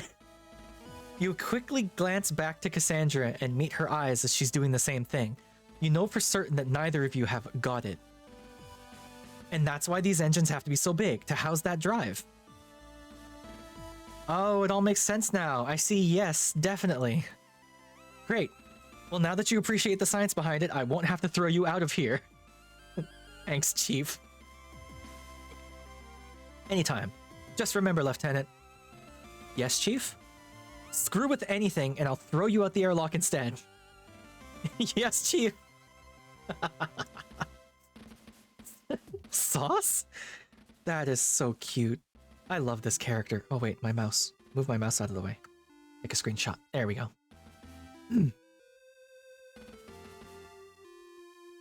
Oh. Big engine. One of the ship's 2 engines. Apparently it's that big because it's a combination of a standard nuclear pulse engine and a Higgs field distortion drive. I think I almost lost consciousness when the chief was explaining it to me. Nothing else, huh? Alright. I can't be 100% certain that the chief was joking when she offered me that one-way trip out the airlock. I'll leave it alone. So, we're the sauce, right? And the universe is the packet. I thought that the field was the packet. But then is the field in the universe or the universe in the field? We're gonna have some very theoretically challenging meal times. It's so cute. I think I forgot to talk to people here. Okay, but really, when Chief says we shouldn't screw around in here, she's right. We should probably get moving. What did you do? Why would you say that? Really though, what did... Who the hell dropped the chocolate bar onto the secondary moisture converter? Let's go, let's go, let's go, let's go. It's melted into the outlet valve. I'll kill them. Yes, Lieutenant? Well, Chief, I was just stopping by to... Tell me, Corum, what is it that the ship's security officer on a vessel with only 10 crew does all day? Oh, so that is... Because I'll tell you what a chief engineer does. A chief engineer spends every damn minute of the day trying to keep pace with all the systems on board this vessel, making sure they're all running absolutely flawlessly. You know why? It's because if I don't, then it's a thin line between optimum comfort and a horrific death in the cold expanse we call space. So I'll be frank, Lieutenant. Unless you're about to help me redirect those condensers while I refresh the primary moisture chamber, then I don't know what good is going to come from you hanging around and distracting me. Understood? Yes, Chief. Well done. If you really want something to do, you can go and check up with the junior engineer in the hangar. Kid's probably slowed down since I last put the fear of the void into him. Wow. Oh. So I've already looked around, I've already done everything in here, so I guess let's just leave. I've been everywhere except for the bridge. So I guess that's where we'll go next. Move to the bridge. Oh, that's a cool looking bridge, actually. I dig that. You step from the elevator onto the bridge, and what seems to have been a pretty quiet atmosphere turns totally silent, as the 2 women present who had previously been observing a screen turn to face you. Oh my. This game is full of very pretty people. You identify the captain almost immediately by her uniform, although you are given pause to wonder if you've misjudged, as she listlessly straightens up and heads over to you with an air of disinterest. She's got the hat from Captain what's-his-face from Space Battleship Yamato. What's his name? Captain something or other. Anyway, she's got the same hat.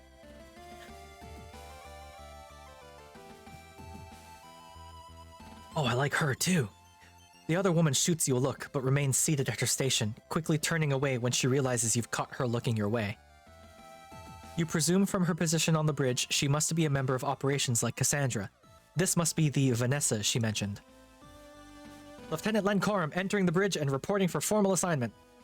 You declare, throwing a sharp salute with Cassandra quickly following suit. Lieutenant Commander Cassandra Quinn entering the bridge in accompaniment of Lieutenant Corum. You're taken aback slightly as you recall that you've hardly ever seen Cassie be serious about anything, even her position. Whenever she's had to talk about her assignments, it's always been dismissive or in a joking way. You're caught so off guard that you almost miss the captain addressing you. At ease, Lieutenant Commander. You and Cassie both lower your salutes and loosen your posture slightly. There's a slight pause, which you can tell is the captain sizing you up. This informal assessment lasts a little bit longer than you're comfortable with, until the captain releases a heavy sigh. Welcome aboard, Lieutenant. I was beginning to get worried that the notification we'd had that you'd come aboard had been a system issue. I trust that you haven't had too hard a time finding your way to the bridge to introduce yourself? No, ma'am. I was just... You glance over to Cassandra, who's maintaining a completely straight face. We can check out anywhere you want before we head up there. Yeah, right. Called it, by the way. I called it. You fix your gaze straight ahead. This wouldn't be the first time that Cassandra's lackadaisical attitude had got you in trouble with higher-ups. I was just familiarizing myself with the ship, in case I came up with any queries that I could field to you. Oh, is that so? Well, anything you'd like to ask? No, ma'am. Very good. Well, I'm glad you could make it. Eventually. This mission is an urgent one, which is why we departed as soon as you came aboard without a formal reception. Thinking about it, it was unusual that there hadn't been a formal onboarding process beyond the dock staff checking your ID and guiding you onto the Gundog. You'd not realized in your rush, but now it was obvious. But it did make sense that if this was an urgent dispatch, the ship would launch as soon as all of its crew were on board. My apologies, ma'am. My transport was running late, yes. We'd been sent word. That wouldn't have anything to do with you, would it? No, ma'am. There was a breakdown on the... Anyway, Lieutenant, I'd like to take the opportunity to formally welcome you to the JFS Gundog. My name is Captain Maris Bartermuse. I run as tight a ship as you'd expect, and I anticipate that you'll carry out your duties to the same standard. Yes, ma'am. From experience, most onboarding procedures have involved greetings and speeches from the captain that have ranged from serious to almost ceremonial. In comparison, Captain Bartermuse's introduction is almost lethargic. Your card, Lieutenant. Yes, ma'am. The item button will activate when you are able to use items that are in your inventory. In some cases, you will need to use an item to proceed, but in others, whether you use an item or not is up to you. Okay. When possible, select the item button to open the inventory, then select the item to use it. To dismiss the inventory, select the item button again. Alrighty. Oh, look at that! With the little finger! That's cute. My security keycard. As security officer, it allows me access to almost anywhere or anything on the ship. She inspects it for a moment before taking it to a control panel near the captain's chair. You remain in position, not quite at ease, but not quite at attention. You watch as she enters some commands into the console and inserts your card into a slot. There's a whirring sound, followed by a series of beeps before your card is ejected and the captain takes it back. It's a cool little series of beeps and boops. By selecting the function button, you can now access a map of the ship, allowing you to go from one location to another without visiting areas in between. Oh, neat. That's handy. If an event happens somewhere on the way, you will move to that location instead. Even better. You can also view your current objectives and other important information. To return, select the function button again. I forgot to look at what the captain looks like. Oh, I can't do... Oh, okay, it wants me to do this. Jovian Colony Fleet Datapad. Neat. Provided by N something software, something private license. Wow. Okay, so we're at the bridge. There's the armory, aft thoroughfare, the engineering, and engine room and central computer. Sick bay, airlock, me, captain's quarters, crew quarters, mess hall, fire control hangar. Oh, I understand. Okay. Tasks. Introduce yourself to all of the Gundog's... Excuse me. All of the Gundog's crew. Visit the armory, collect your duty sidearm. I'll have to do that. Introduce yourself to the captain. Introduce yourself to the other bridge officer. Ugh, ads, can you stop? I don't want to run you right now. Fine, I'll let you go. I feel bad about running an ad because I just had to take like 2 little breaks in between. I should have run ads during those. I'm sorry. Catch up with Cassandra. Okay. So, we're working on it.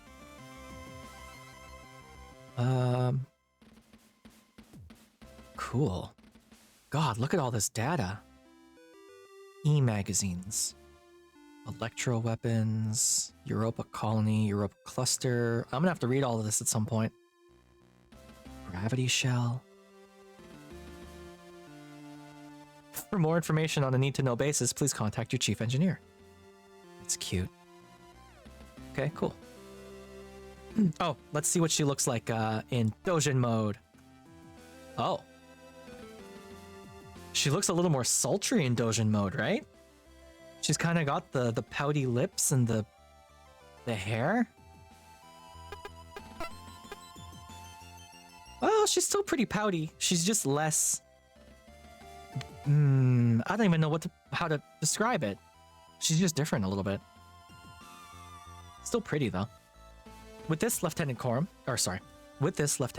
you now have access to all areas and authorities befitting the ship's security detail. Your responsibilities begin with immediate effect. Thank you, ma'am. You're also now authorized to take an appropriate electroshock weapon from the armory. If you have any further questions, then you know where to find me. Dismissed.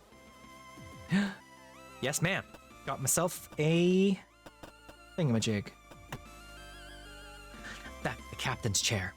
Although the majority of the ship can be controlled by the operations staff, there's a few select systems that only the captain can authorize, and they're all done from that chair. You need a captain's clearance level to access them, though, so it's not like you can just sit down and activate them. Makes sense. With the exception of some physical controls, a ship the size of the Gundog can be controlled entirely from the bridge. Navigation, automated combat systems, security measures, you name it. It can all be done by a few crew members in this room. Same thing. The bridge is one of the few places on any ship where you can actually see out into space. During combat, these windows are covered by blast shutters, and the bridge crew rely on sensors and small cameras mounted on the ship's exterior. Makes sense. I wouldn't know where to begin, even if I was allowed. Same thing. Pretty sure that's a court-martial just for thinking about sitting in it. Sure. Oh. Try to sit in the captain. I just got an achievement called court-martial. Try to sit in the captain's chair. Alright, well, we've got ads coming up right now, so I'll see you in about 3 minutes when they're done. Yeah, see you soon.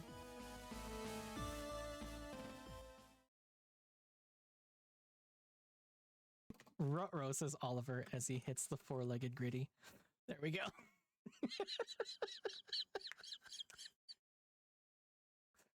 I've just...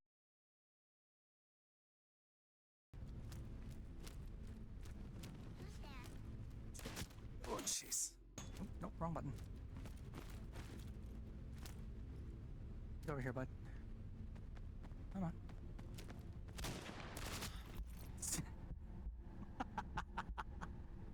Okay. Alright. Drop pod. I got it. Yep, drop pods.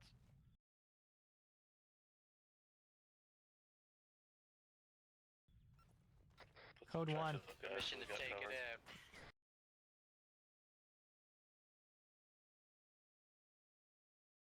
Get out. I'm sorry. I'm sorry.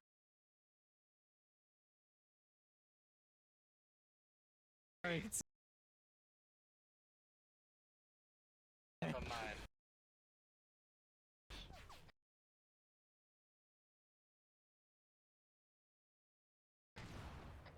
How? It's not super... It's not inaccurate. I would prefer if you didn't, because we're about to go try and commandeer it. Why am I zoomed in so fucking far?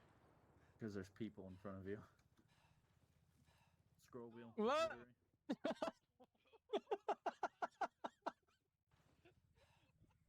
Alright, well. Talk, this is lead. Saving that one. I'm alright. I'm sort of alright.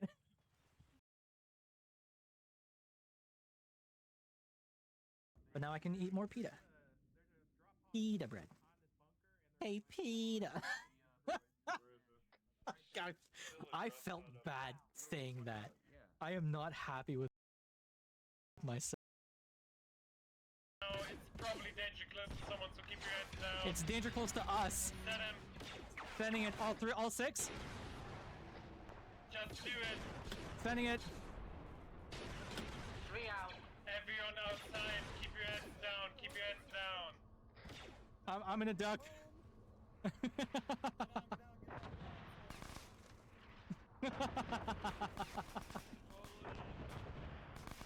Yes!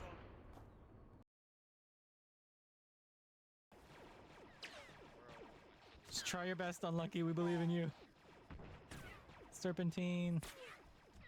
Gotta sneak in between these.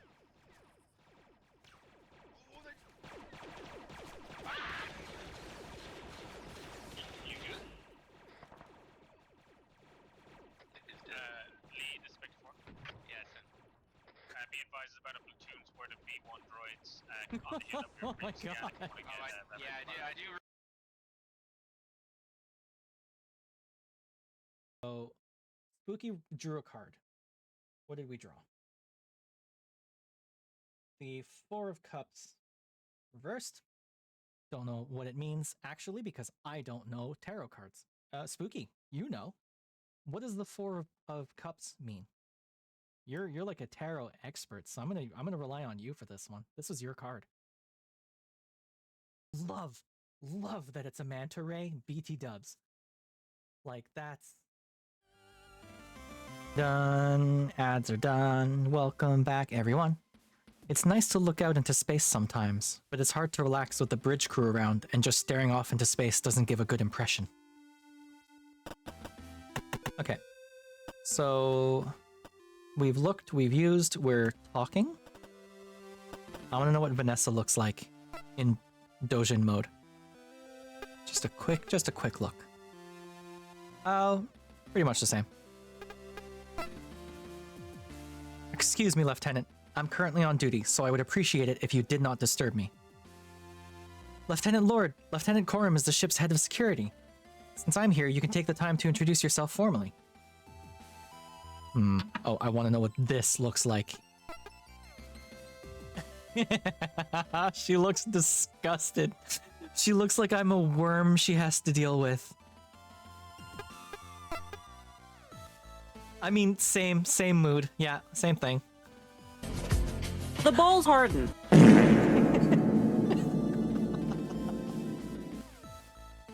Yeah. God, I love that emote. The stupid thing I made. Thank you for the head pat, Dusty.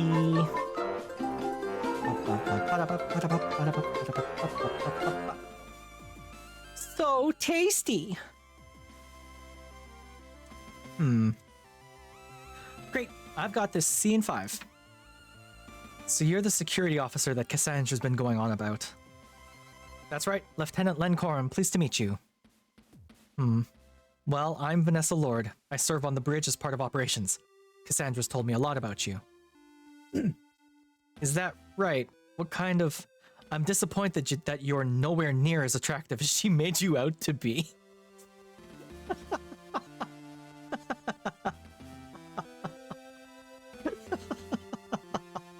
Rude. Oh, is that right? I thought it was too good to be true, that some dashing officer would be transferred here at the last moment. Instead, we've just got another lunk. Wow. Well,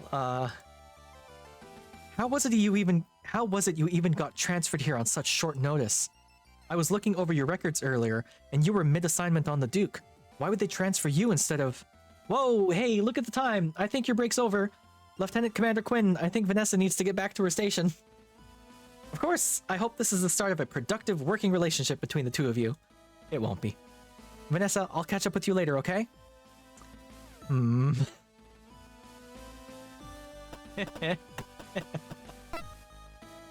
Yes, Lieutenant. Captain, when I received my posting to the Gundog, I was informed of my role, but I didn't receive the ship's briefing documents. If I may, what's the Gundog's objective? We've been alerted by another Swift-class patrol vessel, the O'Brien, about signals coming from the edge of our territory. The O'Brien is currently on a solo patrol in outer Jovian space, so we've been sent to provide backup or support as necessary. Of course, if something were to attack two Swifts, it's not as if they could put up much of a fight. Really, it's more that we're out there so that if anything does happen, at least one vessel will be able to get away to warn the colony fleet. Ooh, I see. Oh, did I just say that out loud? Yes, ma'am. Forget what I just said. That's an order. Yes, ma'am. Need to know. I am picking up what you're putting down. We are good to go. One save only, Len. Let's do this. We don't save scum in this house. That's a lie. I 100% save scum. So my tasks are to go get my gun and then go talk to Cassandra. So let's go to the armory. Swoop. You swipe your keycard through the card reader set into the terminal by the armory's door. There's a slight delay, but quickly enough the terminal flashes the message, "Access granted," and the door slides open. Whoa. The first thing you notice about the armory is that the benches and lockers remind you of the changing rooms from the training center back at the military academy on Europa Colony. On Europa Colony, I read that weird. As you walk past them, you take a closer look and realize that they're the same kind of benches used on the larger ships you've been stationed on, the ones with sports facilities and changing rooms on board. Instead of sports clothing and equipment, these lockers are filled with a selection of combat gear, from body armor or electroshock weapons to a variety of small and light weapons. You know, this is the first time I've ever actually been inside a ship's armory. That's not really surprising. It's only the security detail that would have access. Even in a situation where a ship's expecting to encounter a boarding party, it's security's responsibility to distribute weaponry to the crew in advance. It's to ensure there's no panic, and that crew don't get a hold of weaponry they're not trained to use. Huh. That's standard regulation, you should know that. Well... all I remember from my firearm training was when I dropped my electroshock weapon and accidentally zapped one of the other girls from operations. Our trainer made me use a hand-cranked battery charger to recharge all the power packs as punishment. That must have taken forever. You bet! But you should have seen my gun show afterwards. Pew pew! I love her so much. Ah, she's just so cute. Which reminds me, the captain said I was authorized to collect my sidearm. I should get it whilst I'm here. Yeah. This locker contains a variety of small arms and light weapons. They're only for use against external hostile forces. Even then, their stopping power is relatively low because of the dangers of using live rounds inside a ship. That makes sense. You don't want to accidentally ventilate the ship. The spacesuits in here are for the ship's security detail. They're a little bit more robust than the suits handed out to the rest of the crew for obvious reasons. But aside from that, they don't offer much of a tactical advantage.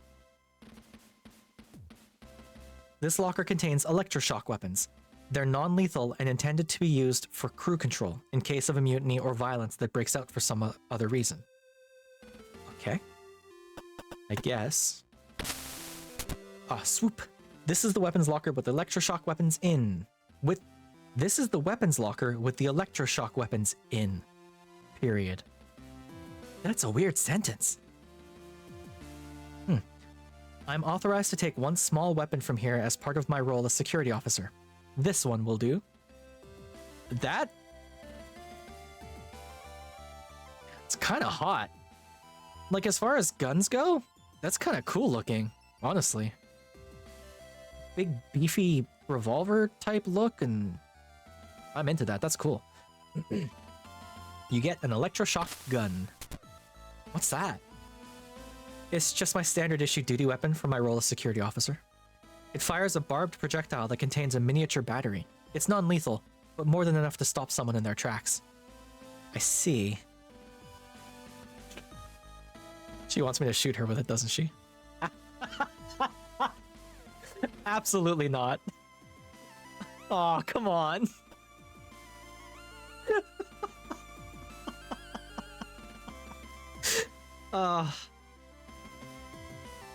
Accessing a weapon locker sends an automatic alert to the bridge. Even if I wanted to examine the weaponry, I wouldn't want to set off an alarm up there without telling anyone what I was doing. There's no reason to use those now. They're a real pain to put back as well. Okay.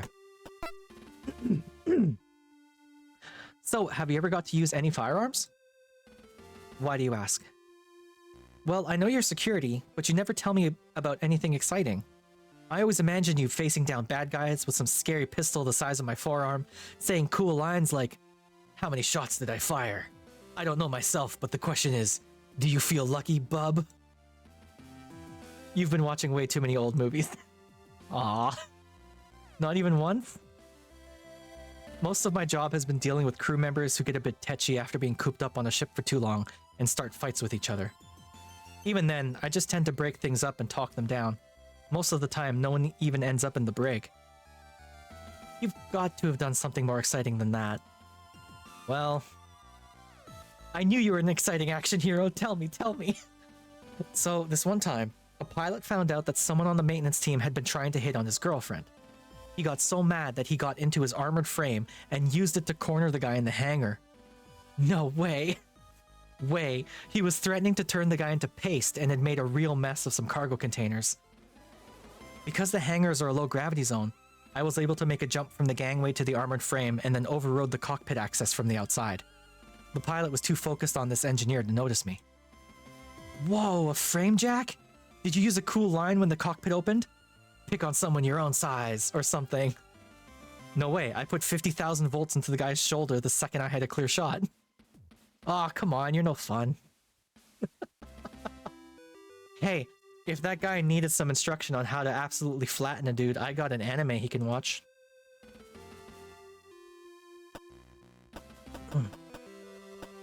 So we've looked at everything in here, we've talked to everyone in here. The only thing left to do is catch up with Cassandra. So let's go do that. Cassandra's quarters. There we are. Yes.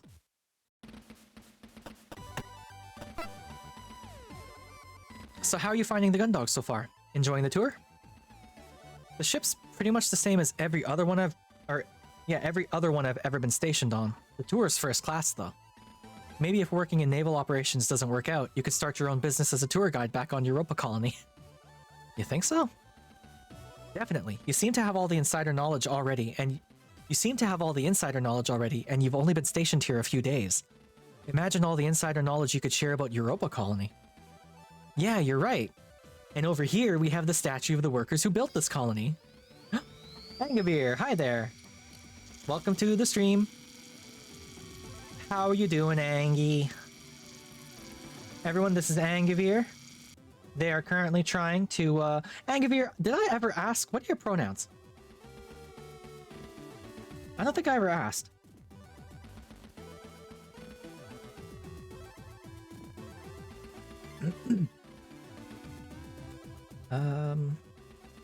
Beep boop, beep boop. Why are you not on the list? Oh, there you are. Yes. Well, everyone go give Angavir a follow. They are currently pushing for affiliate. So, a follow is well appreciated. Plus, they're fun to watch. They have a nice voice. So, yeah.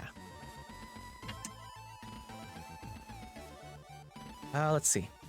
If you sneak around the back, you can get inside the plinth and hide from colony security if they catch you and your friends hanging out in the park after it's shut. You hit 50 last night? Hell yeah, let's go, Angie. Well done. So, it's 50 followers. What is it? 8 hours of streaming?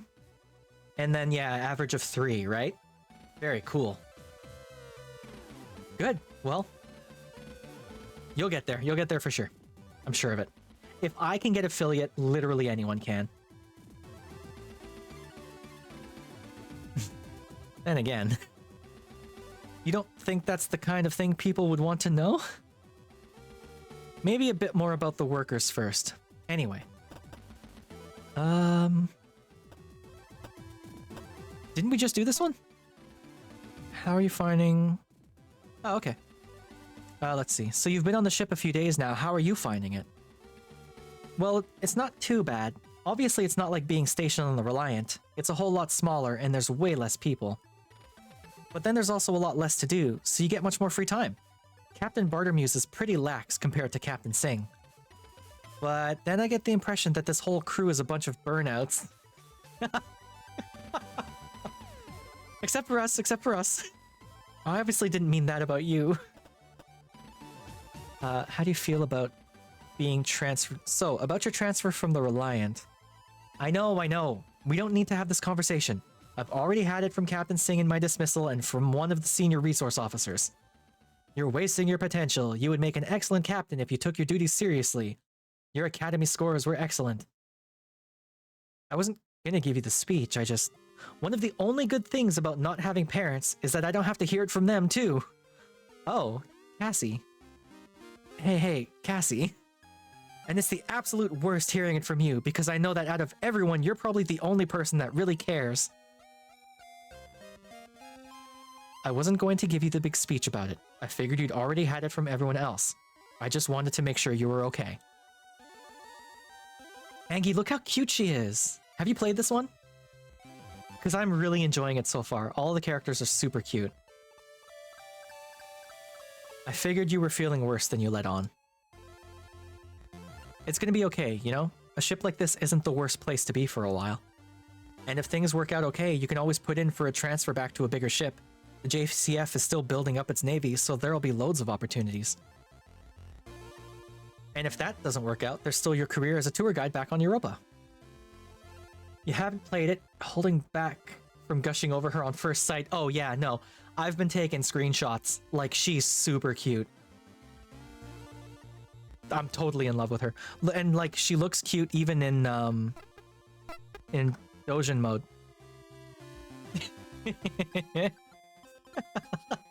I love the way this game looks. It's so good. I was mentioning it earlier. I love like the old 80s anime aesthetic, or 90s anime aesthetic. Not 80s, Jesus, that's way back. Like 90s, early 2000s, right? If that doesn't work out, there's still your career as a tour guide back on Europa. Yeah, you know it. I'd probably make a better tour guide than a ship operator anyway. I think you'd be great at whatever you decide to do, and whatever that is, I'll be here to support you through it. Uh-oh. Cassie? Ah, you're so cheesy sometimes. Hey. Yes, definitely. Ah, come here. Okay, well, we're still on duty, Cassie, so like... Oh. What do you want to do when you've got some shore leave?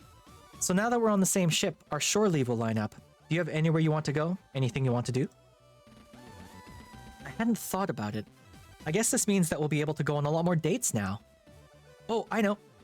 Did you hear about that new colony they've added to the Europa cluster?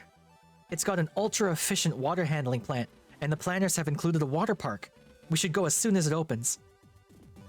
Water park? What's that? You've never heard of a water park? Never. They're one of the coolest new features on the new colonies they're building. They're like lots of big swimming pools with slides and rivers and all sorts. All the e-magazines are saying that they're going to be the coolest thing to do on the colonies once they're open. Pools and slides into pools? But like really exciting. Huh, okay. I guess when we're next docked, I'll see if I can book us some tickets. Awesome. Ah, she's so cute. Okay. Angie, get ready for this. When I started playing, or rather, when you start playing, you can choose your pronouns in game. I went with they, them. Because of course I did. Hey, little cat, what's up? And, this is apparently what I look like. Look at me.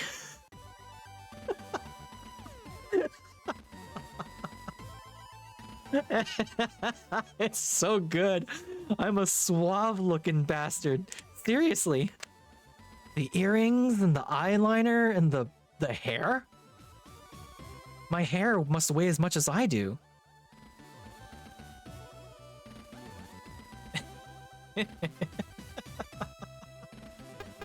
Alright, let's give this a little bit of a save. So I've done everything so far. What time is it? It is officially 9:30. So, all right. I didn't stay up too late last night, but I had trouble falling asleep last night. So, I think I'm gonna call it here.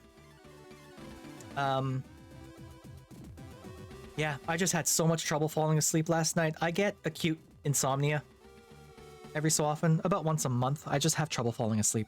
So I was up really late last night and I'm still tired. So yeah, we're gonna call it here.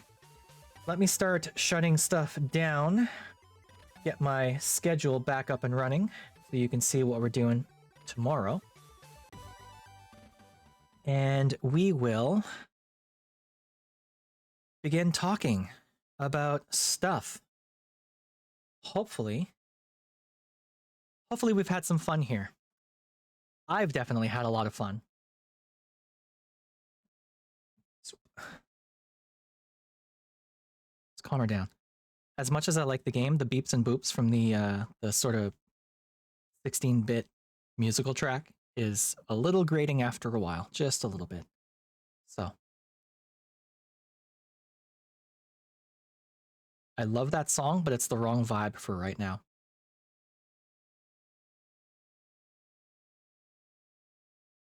This is fine.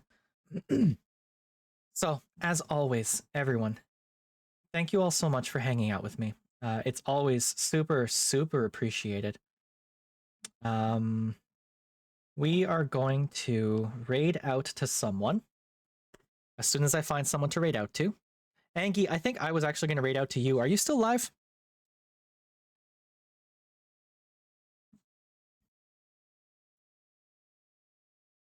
You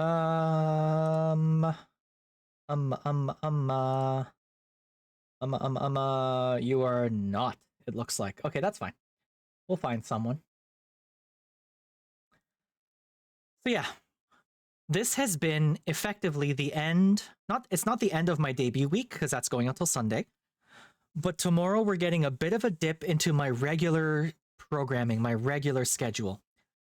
So, although apparently there's repo tomorrow, so you might see me playing some repo. We'll see. I'm not decided yet because my partner's back from a trip. I haven't seen her in a week. Don't usually stream Friday or Saturday. Okay, that's fair. Well, don't worry, we'll find someone. So tomorrow, this music is also not quite my speed right now. Let's put some Amos Roddy on. We love Amos Roddy in this house. So, usually, and going forward, you're going to find me on Saturdays at 3 p.m. EDT playing Star Wars modded Arma 3. So I am in a unit called the 9th Assault Corps.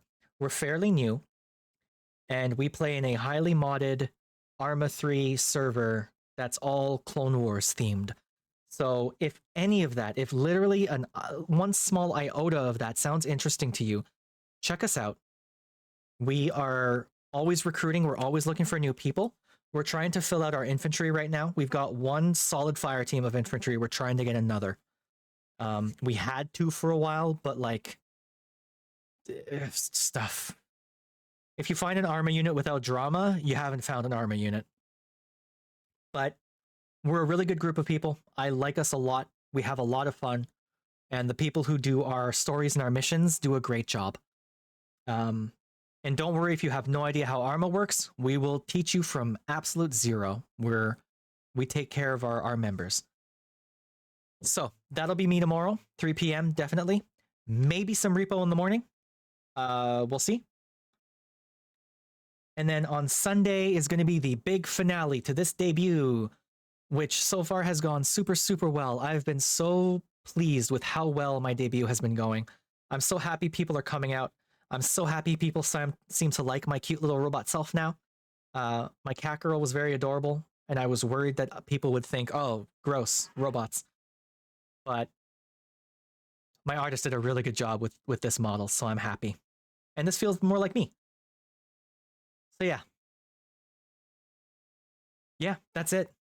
So let's let's find someone to raid out to. Let me figure out how my controls work here real quick.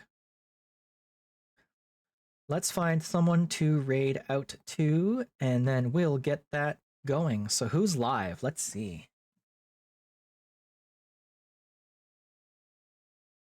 You're live, and you're live. Let's get a feel for the vibes.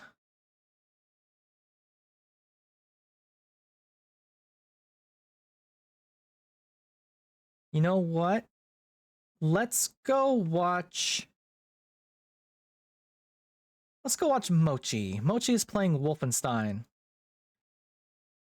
And that game's pretty cool looking. So, I think if I set my streamer bot up correctly, as soon as I fire off this raid, it should post some stuff in chat. So, fingers crossed. Let's see if it happens. I want to thank you all so much for coming to watch me. Please take care of yourselves if I don't see you tomorrow. I hope you have a good weekend. And you're all great. Thank you so much. Raid is live. There's my raid message. It worked. And I will see you tomorrow.